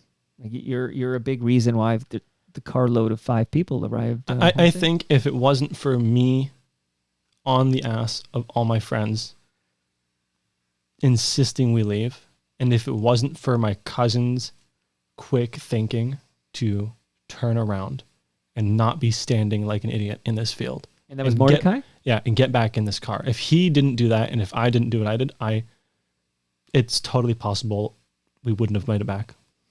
Or even to go as far as saying, if I didn't make Aliyah, my friends would have died. Because if I wasn't there to insist we leave, they would have taken another 30 minutes. Right. Or they would have left sooner and gone a different way. Who knows? A couple more questions from Alan. I think these are good questions. One is, Alan says, do people in Israel feel the support? He put that in quotes, okay? So feel the support that is outpouring from Jews in the diaspora. Diaspora. How do you say that word? No, the second time. Diaspora. Second time, yeah, diaspora. Sometimes when you read a word, you get disengaged from the actual word you've heard. So that's a very hard question to answer because it's like a pie chart. Victims of October 7th is a pie chart. You know, you have all of Israel. Everybody in Israel is a victim of October 7th. You don't have to have been shot at. You live there. You're a victim. And you have all of Israel because, listen, when 3,000 people are at a place and, you know, half of them don't make it back home, that is one mom, one dad, one brother, one sister, one grandma, one grandpa, cousin, aunts, uncles, friends, teachers. You know, it's not just the lives that were taken. It's lives that are shattered. Everyone who they knew, everyone who they touched. You know, if a teacher is murdered, all their students get fucked up. You know, if it's an athlete who's murdered, their whole team has to deal with their death, and that has an impact. You know, so there is the people who were direct victims, who were in the kibbutzim, in the Nova, and the parties. There was another party, Sidok, which no one even heard about. Like, did you know about it? I don't think I've heard that word, no. So it was an underground party happening maybe like a kilometer from the Nova, 200 people. They were also attacked in the same way by Hamas, and they don't have a foundation looking after them. You know, they don't have events to raise money for them. They don't have merch that goes towards their care or whatever. Like, they don't have the same, it's not the same, and it's really terrible because they went through the same thing as we did. And then you have the soldiers. You have two types of soldiers. You have the soldiers who went to reserves to fight in Gaza. And then you have the soldiers who survived in the kibbutz and the Nova and then went to fight in Gaza. And that's fucking crazy. Like, this guy, let's see here. And like all these people, they're my friend. I saw him for the first time after the Nova before I came here, randomly in the streets. So this is my friend, Eden. And this is his friend. I'm not going to say his name. And his friend went into Gaza after the Nova and stayed there for like several hundred days. And, you know, many people who went to fight after surviving the Nova or the kibbutzim suffer a much greater mental toll than people who just survived the Nova and went home. Because they have to deal with going to the Nova, not receiving care for it, going to kill the terrorists who did this, watching their friends die in Gaza next to them again as they're fighting, and then come back to home in Israel, in Tel Aviv, 4 or 6 months later when it's quiet and be like, what the fuck am I going to do now? There's no one shooting at me. You know? So to say like, is it felt in Israel? It really depends who you ask, because everybody receives a different level of care and acknowledgement from the greater Jewish community abroad. I bet you $100 if you go to any UJA hosted event in any city across North America and you ask them if they know about Sidok, most people will tell you no. You know? Or if they know how many soldiers went from Nova to Gaza, they'll probably tell you they have no idea how many. You know? Or how many Nova survivors have kids who have to deal with the fact that maybe they can't work now and have to care for a kid. You know, they require a different level of care than people who are just, you know, I just had a job in an apartment and I was enjoying my life, you know? Or there's people who were pregnant in the Nova who now have a kid, like my cousin. They weren't pregnant in the Nova after the fact, but now they have a kid. Right. And it's just like I said, it's a pie chart of different varying degrees of levels of care. And so when people and Jews in the diaspora are donating to all these different initiatives or whatever, it's not always reaching everyone. And for example, Nova, I'm talking primarily from Nova survivors. To receive any government benefits, we have to fill out a fuck you ton of paperwork, which is, by the way, no accommodations for any of this, for anybody who doesn't speak Hebrew. So if you survived the Nova and you lost your leg and all your friends are dead and you don't speak Hebrew, there is no accommodations for you for any of these initiatives or programs out there to help victims of October 7th. Whether it's whether it's English or French or Spanish or Portuguese or Italian or Thai, unless you speak Hebrew, Russian, or Arabic, good luck, you know? And then it comes to, okay, you did this paperwork, now what? Government gives you some money. And then you have to sit in front of a committee of doctors, 4 doctors, psychologists, psychiatrists, whatever, and basically prove to them you have PTSD. Oh, geez. And they'll give you a percent between 10 and let's say 70. Nobody really gets over 50% disability unless you were shot and all your friends are dead and you're missing a limb or something like that. People like me, most of us have between like 10 and 30%, which equates to about less. Here, I need to do the conversion because I don't know the math. I have 20% and I get 1,700 shekels a month, which is $680 Canadian or $490 US.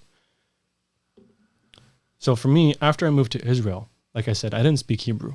And learning Hebrew normally in a normal state of mind with a normal life in a normal environment around you is challenging, but it's doable. So I just moved to Israel like 4 months before the Nova. Didn't learn Hebrew yet because I was working on getting employment and getting a stable place to live so I could focus on learning Hebrew. And then I go to the Nova and, you know, my main job, because I don't speak Hebrew, that was available to me is working in like food in a kitchen, in a restaurant, which I enjoy doing. I enjoy cooking. And also like I photograph parties and raves and concerts and events and weddings, but I don't really do that now unless it's like a friend's wedding or something like that because of what happened, you know? Like if I go to a restaurant, I try not go to restaurants that are crazy busy because it's too overwhelming. Or if I do go to a place where I go out to eat, my back is to the wall so I can look at the entrance. Or I know where the nearest bunker is. But I just typically avoid it. And working in a restaurant is very challenging for me. Mentally. Just due to the environment, the intensity of it. Like, if it was quiet, I could probably do it, you know? Or if it was loud but low intensity, makes it more manageable. But that's not the case. It's loud and it's a high intensity. So my employment is shit. And that goes for a lot of people. Like, let's say you were in the Nova and you're an athlete and you get shot in the leg. Well, now you're no longer an athlete and you got to figure out a new career. And sucks for you because maybe the government only gives you 2,000 shekels a month, you know? And like, it's hard. It's hard. Like there's resources for employment, but like it's only so far. And a lot of it is like superficial, like, oh, we'll help you find a retail job, you know? I haven't seen any resources for people who need to shift their whole career or find a new place to live or pay rent. There's a few organizations that are awesome. Like one in Israel called Selah, Selah. First meeting I met with them, gave me 2,000 shekels to help me pay my rent because I couldn't. Amazing people. They do awesome stuff and nobody outside Israel knows who they are. Wow. Because it's not the UJA. No offense to the UJA. I love them. They do great stuff. This is not me talking shit. It's just there's stuff people need help with inside Israel that they don't offer, which is fine. It's not their job to. Shye, is it even triggering? What if you come across in the wild, you come across music that you might have heard that night? I still listen to it. It's fucking good music. I just wondered if like at all that brings you back. Like there's one track that I remember playing that was going right before everything happened. And it was, wow. Wait, can I play like a video? Yeah, it's okay. Let's see how the audio is. You can play something. Let's see if this even loads.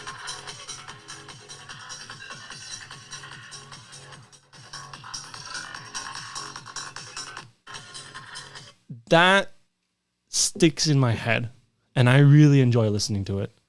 I don't know what the track is called. I think it's Alien something by Artifacts. Whatever it's called, I really love it. That's interesting. And like, If I'm driving, I'll listen to, not it specifically, I'm not going to like seek it out, but it's in my playlist. If it comes on, I'm not going to skip it. I'll listen to it. You know, I've seen the DJ perform a few times. Like one of the DJs who was in the Nova, I've seen him perform. He plays that track because people enjoy it because it's an awesome track. I don't get triggered by the music too much. What triggers me is when you go to the Nova exhibition, which is an amazing thing. There's the final room where you see projected onto like streamers, videos of people in the Nova having a good time. I don't know if I can say that's a trigger, but seeing the videos of everybody enjoying themselves, that's what gets me the most. And that's what really like breaks through my numbness. You know, I was remembering and seeing how amazing it was and remembering how positive it was and remembering how much fun it was. Hearing the music, it's enjoyable, but it doesn't remind me of that. But seeing it and seeing the videos, which I see often just because of what happened, that gets to me. Or hearing spoken anything about people who were murdered or of the families of the hostages. You know, that's very hard to handle with good reason. One more question from Alan, who, by the way, on the live stream, he left a comment. He said, very thoughtful answers from Shye. Thank you so much for sharing your story. And I also echo those sentiments in that I really appreciate this. You made a long drive to be here, and well, I'm not letting you out quite yet because no, I appreciate it. I make sure to answer to like the best of my abilities because, like, you know, 4,000 people there. Let's say there's 2,000 who were there when Hamas attacked. How many of them are like native English speakers? You know, and of them, let's say not even native, let's say fluent. Right? And of them, how many even want to talk about it? Right. Not even, let's say they're all able to. Let's say everyone's mentally capable of doing it. How many even want to? They don't have to. It's fine. There's no expectation from me or anyone else, I think, to talk about it. Like, really none. But, you know, being able to is like a privilege. You know, I remember when I was in high school hearing about a Holocaust survivor coming and visiting. I wasn't excited, but like I was really interested in hearing and learning about what they went through. And it's fucking insane that we have to do this again. That I have to be the Holocaust survivor who visits high school kids or university students to talk about how jihadist terrorists couldn't kill me and my friends. Like, why? I make a joke to friends of mine sometimes. If people like Jews, we would have so many worse movies and TV and pop culture and media because we wouldn't have the need to be so out there and really grab hold of things if people liked us. Because it's only because people don't like us we have all these amazing things in our lives. Because it forced Jews to be ingenuitive and to be creative.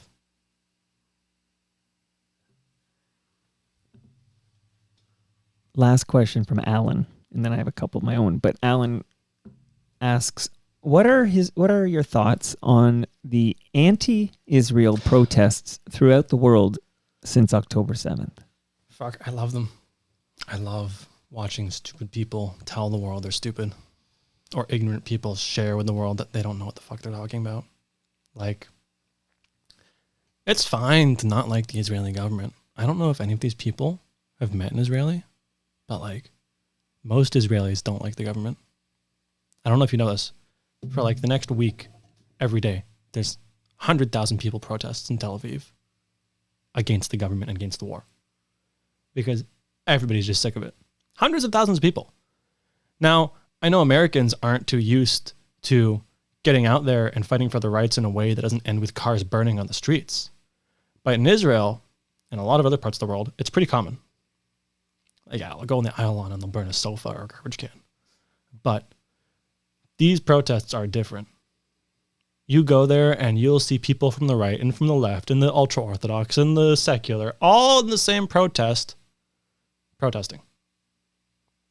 And yeah, you have people who are against it, who see the protests purely as oh, we're against war, and oh, we're against the government and all of it in general.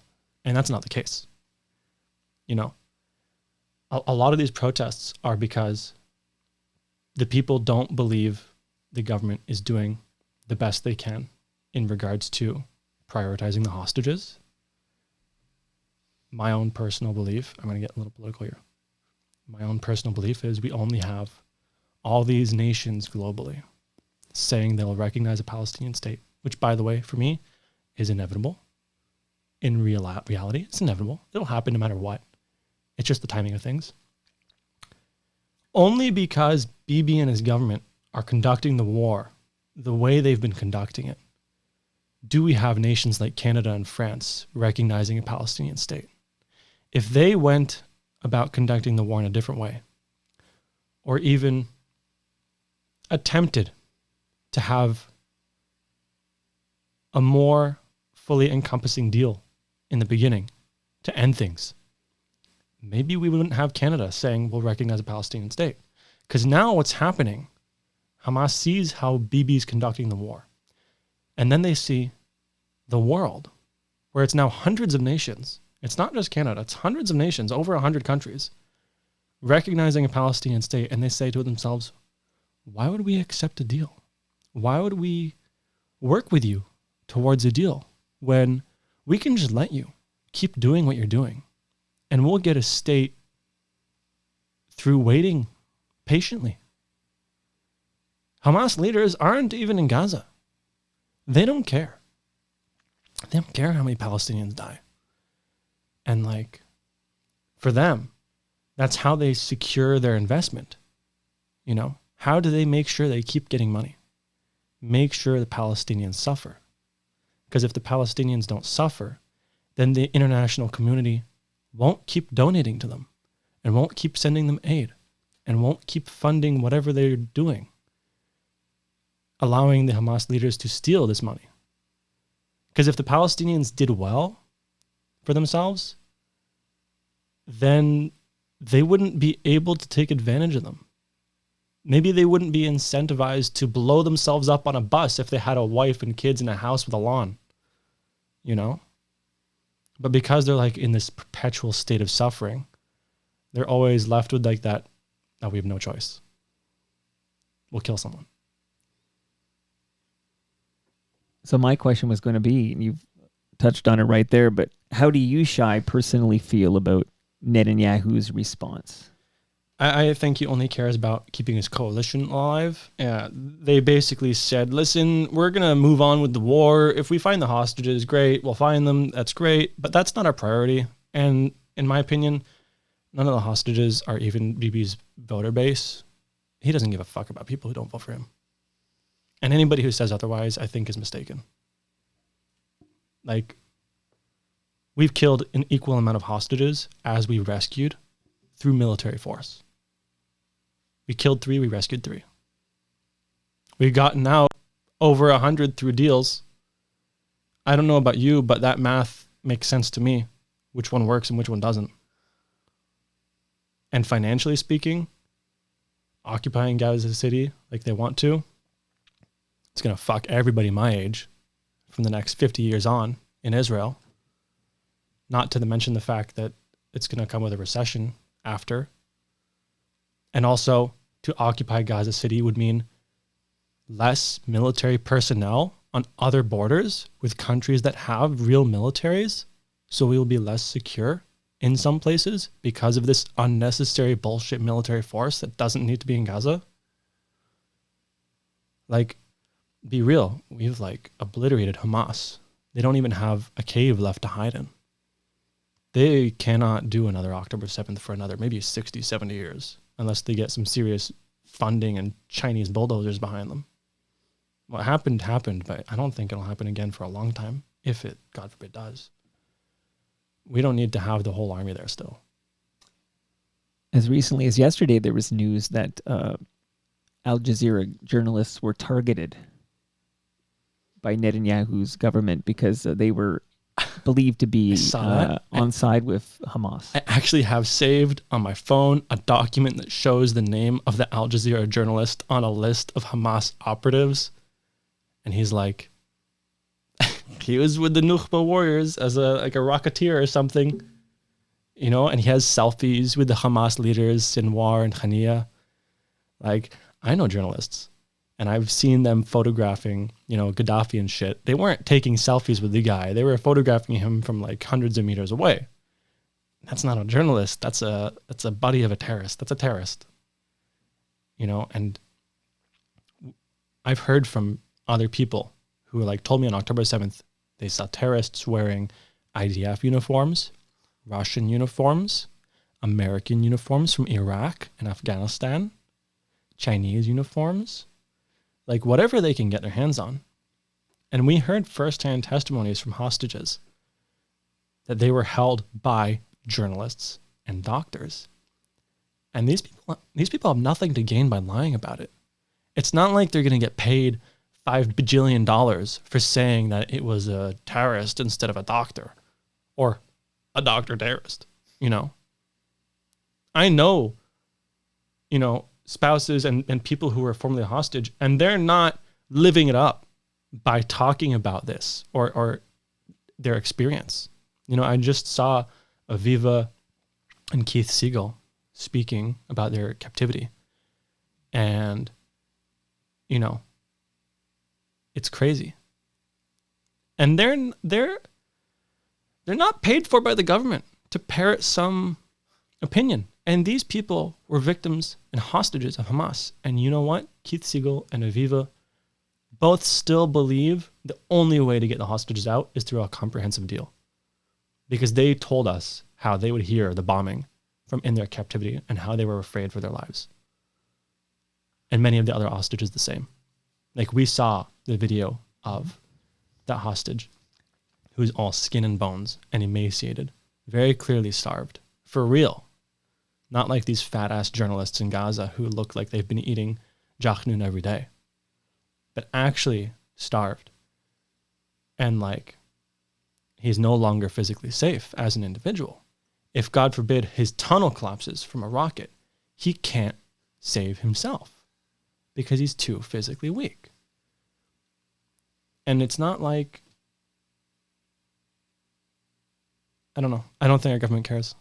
If they cared, they would have all been home a year ago. It's what, 2 months, 2.5 months till we're 2 years? 2 years, and there's still 50 hostages? That's unacceptable. And I'm sorry, but this is a controversial opinion.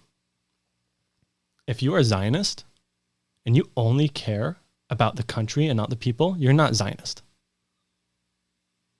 Israel would be a shithole if the only people who were left in the country were the Ben-Gvirs and the Smotriches. It wouldn't be a place worth living if all the good-hearted people left.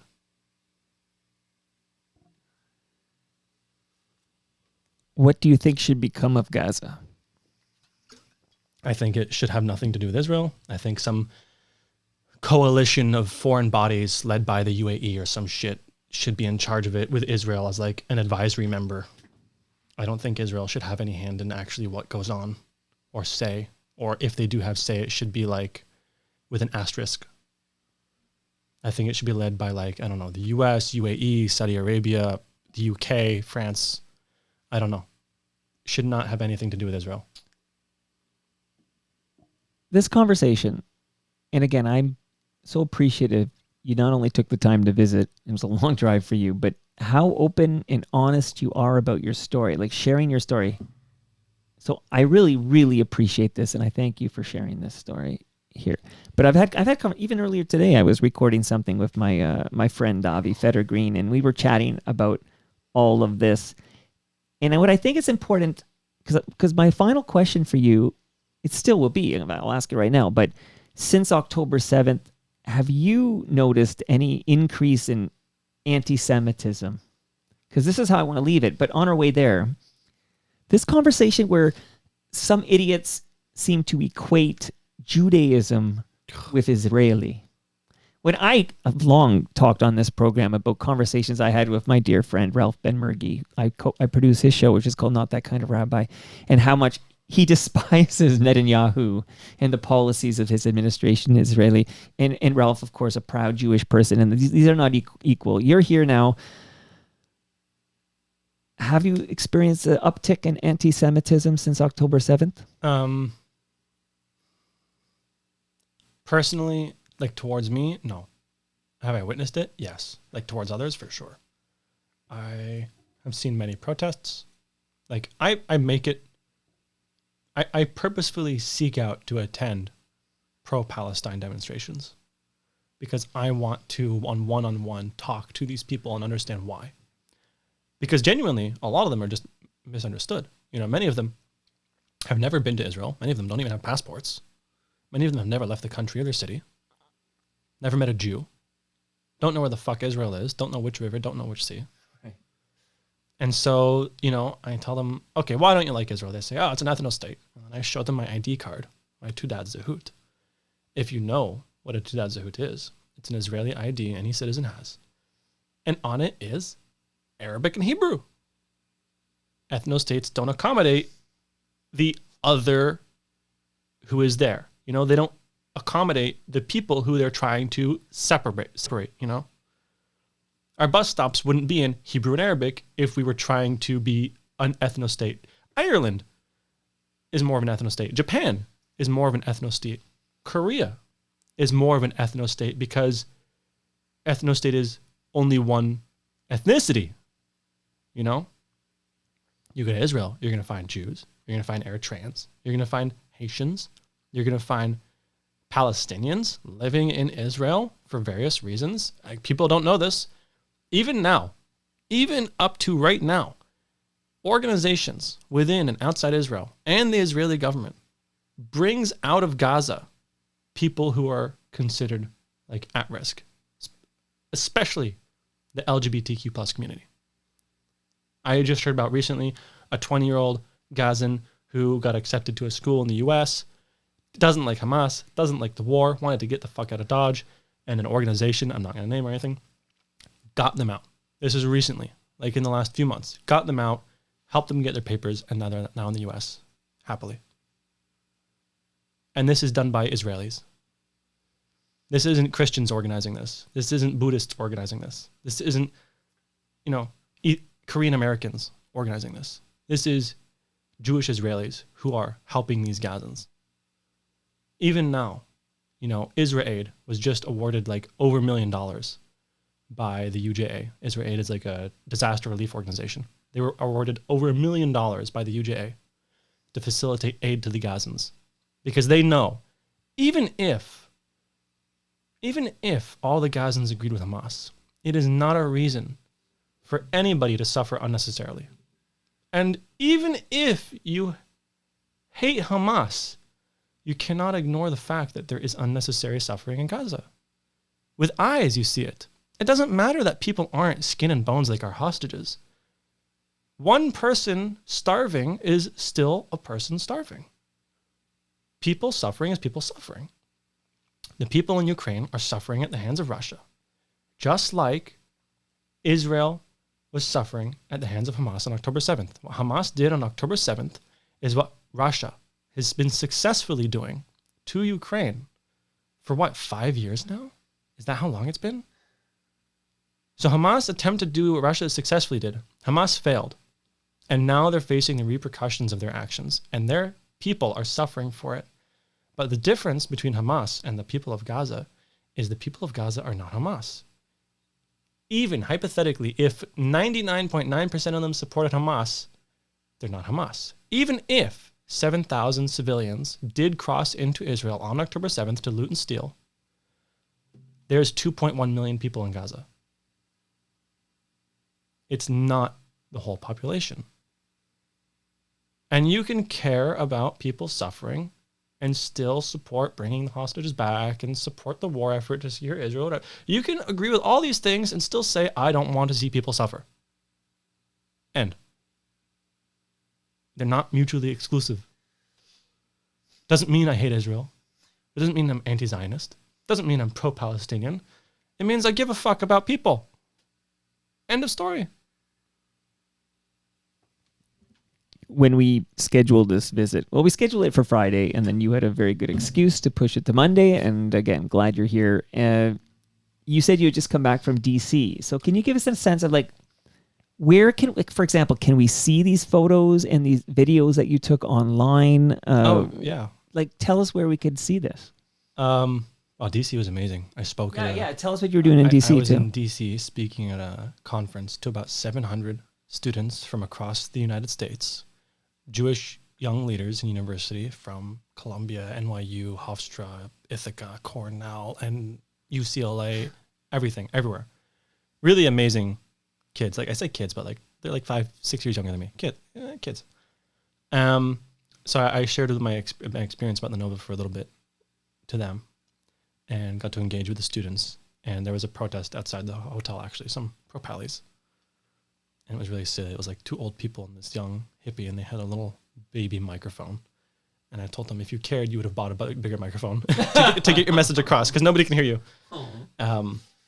And, you know, hearing from these students about the anti-Semitism they face on campus, it's way worse than whatever you hear on TV and news. Like, students came up to me, they told me, Shye, you know, you're hearing from you gave me strength, because, you know, the anti-Semitism on this campus is so bad. You know, I've been spit on, I've been sucker punched in the face. I've heard the same, yeah. You know, they vandalized my car, they threatened my family, it's like crazy stuff. And even to extremes like, oh, even my professors don't even talk to me because of my belief. Extreme shit, crazy stuff. And you know, it just made me sad, because we experienced the same in Canada, our students. But the difference between students in the US and students in Canada, in the US, they have a lot more. In the US, they have a lot more programming and organizations and initiatives to help support them in being Jews in general than we do have here in Canada. Like, we have Hillel, but it's not the same. It's totally a population thing as well. Canada's got like 46 million people. US has like 335 million. So it's definitely a population thing, but like, it's very noticeable to me. I've been to over 239 cities across the US and Canada, and I visited a lot of campuses. And it's very clear to me how little we have as Jews here in Canada in regards to support for us.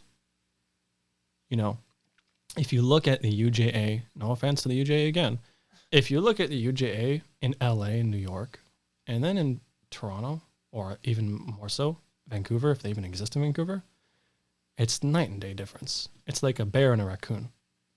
It's a really big difference. And it's especially felt on campuses.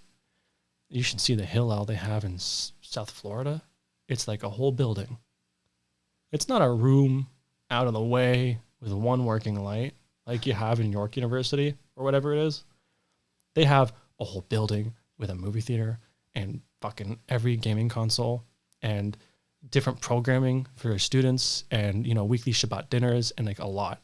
And the staff really support them. And you know what? We don't have that in Canada. We have Hillel. We have SSI. We have AVI. They're not backed the same. No offense to Canadian Jewry. I don't think Canadian Jews really see the value in these things, in supporting them. And you're staying in Israel? Are you ever coming back here? I Where do you live right now? When my current residence is in Israel, but when I decided to stay there, it wasn't with the thought I'm staying here forever. It was, I'm staying here until I'm sick of it. I'm not quite there yet. Okay, but you're here visiting family?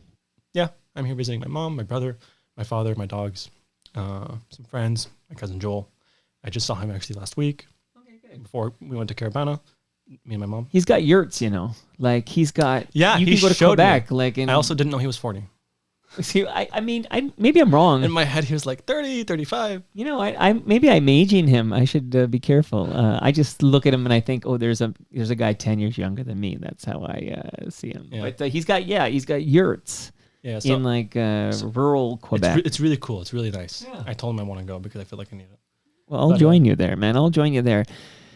This was incredible. And, hearing you, I can see why you're doing so many speaking engagements because you're a compelling speaker. Like, I cling on every word. I think this might be the Toronto Mic'd episode with the least Toronto Mic'd.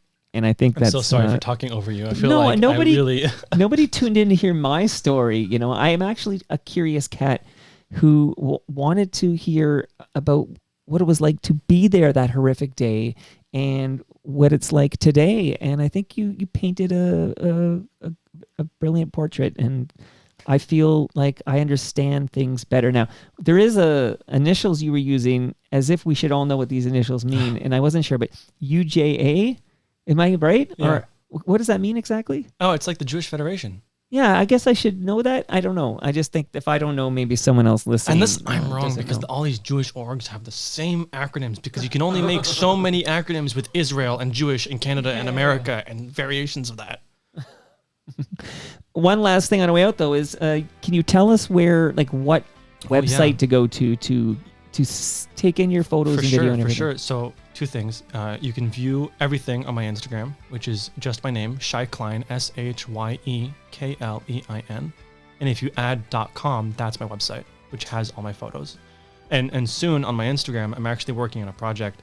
I'm working on a project now where I intend to photograph everybody who survived the Nova who wants to participate. I want to have an exhibition with an overwhelming amount of faces of people who survived, something that's positive to take away from all the depressing conversation we're having right now. Amazing. I'll be checking that out. And I just want to tell my Gentile friends that it's complete bullshit to, at any way, to put the actions of an Israeli government, to put that on... Or the words of an official. Right. But like a proud Jewish person, who's living their best life in South Etobicoke. Or Thornhill, or Thornhill. Leslieville. They got nothing to do with Israel. Leave them the fuck alone. This whole equation to Why are me you is fiber so bombing stupid synagogues? and ignorant, and it makes me feel nauseous. Anti-Semitism sucks, and Listen, geez. it's like people who protest global warming by protesting the government and not the corporations who caused the global warming. You know what I mean? Shye, thanks for being here, man. If I could redo the intro, I would just call you Shye Klein. But No, it's okay, it's we're going to okay. call you Shye. But you didn't Thank seem, you. what, once you warmed up there, I got to tell you, there's no shyness from you, man. You just held court. I appreciate it. Thank you for having me. Can I give you a lasagna on your way out? Can I give you a Sure, lasagna? for Would you sure. take a lasagna I'd from love- Palma Pasta? I'd love a lasagna. Okay. Because I know you don't drink the No, I'm beer, a sucker but for lasagna. Wow, I'm so Shye's getting a sweaty. lasagna. Yeah, take care of yourself, but don't hit your head on this head. And, No, and no. we have to take our photo outside here. No, of I'm course. just going to tell I appreciate it very much. the listenership those magic words. And that brings us to the end of our 1,743rd Wow. show. Holy Is that the shit. right number, Shye? Yes, it is. 1743. That's a lot. How many years of podcasting is that? 13. This my month, God. actually. 13th year this month. How many hours of podcast do you have? Dude, I can't Do you have it all saved? Yeah, of course. Yeah, it's all in the feed. Yeah, Toronto. It's all Raw, saved. It's all, uncut? it's all live to tape, right? So, we're not editing this. This will be in Where the... do you store it? Oh, I have I pay an invoice for a company in I was Guelph. going to ask. I don't see any hard drives stacked around. It's in the cloud. So it's going to sit here till 5 minutes after your photo with me at Toronto Tree. And then it's going to leave my laptop and go to the cloud. And I actually have a So couple cool. I have a backup too in case I need that's to get it on storage. I have Well, you got to lose the film camera, get it digitized, and put it in the cloud there. Well, no, the film is hard because now I've got a box of film photos. I don't know what the fuck to do. Well, you got to digitize that, my friend. Yeah. Much love to all who made this possible. So that is Great Lakes Brewery, Palma Pasta, Shye's getting a lasagna, Toronto's Waterfront BIA, Taiwan Fest is coming up August 22 to 24. Oh, really? Check out Taiwan Fest on the waterfront. Toronto Maple Leafs baseball playoffs are coming. We still have one more Saturday night game, but that's at Christie Pitts. That's a free event. I was at the game Saturday night. It was amazing. RecycleMyElectronics.ca. That's where you go, Shye. If you have old electronics, you go to RecycleMyElectronics.ca. Drop them off to be properly recycled. Blue Sky Agency. Welcome aboard, Blue Sky Agency. and Ridley Funeral Home. We're recording a new episode of Life's Undertaking with Brad Jones this week. See you all Wednesday when my special guest is country singer Bree Taylor, and then Damian Cox Thursday and Tom Brown Friday. See you all then. Sweet.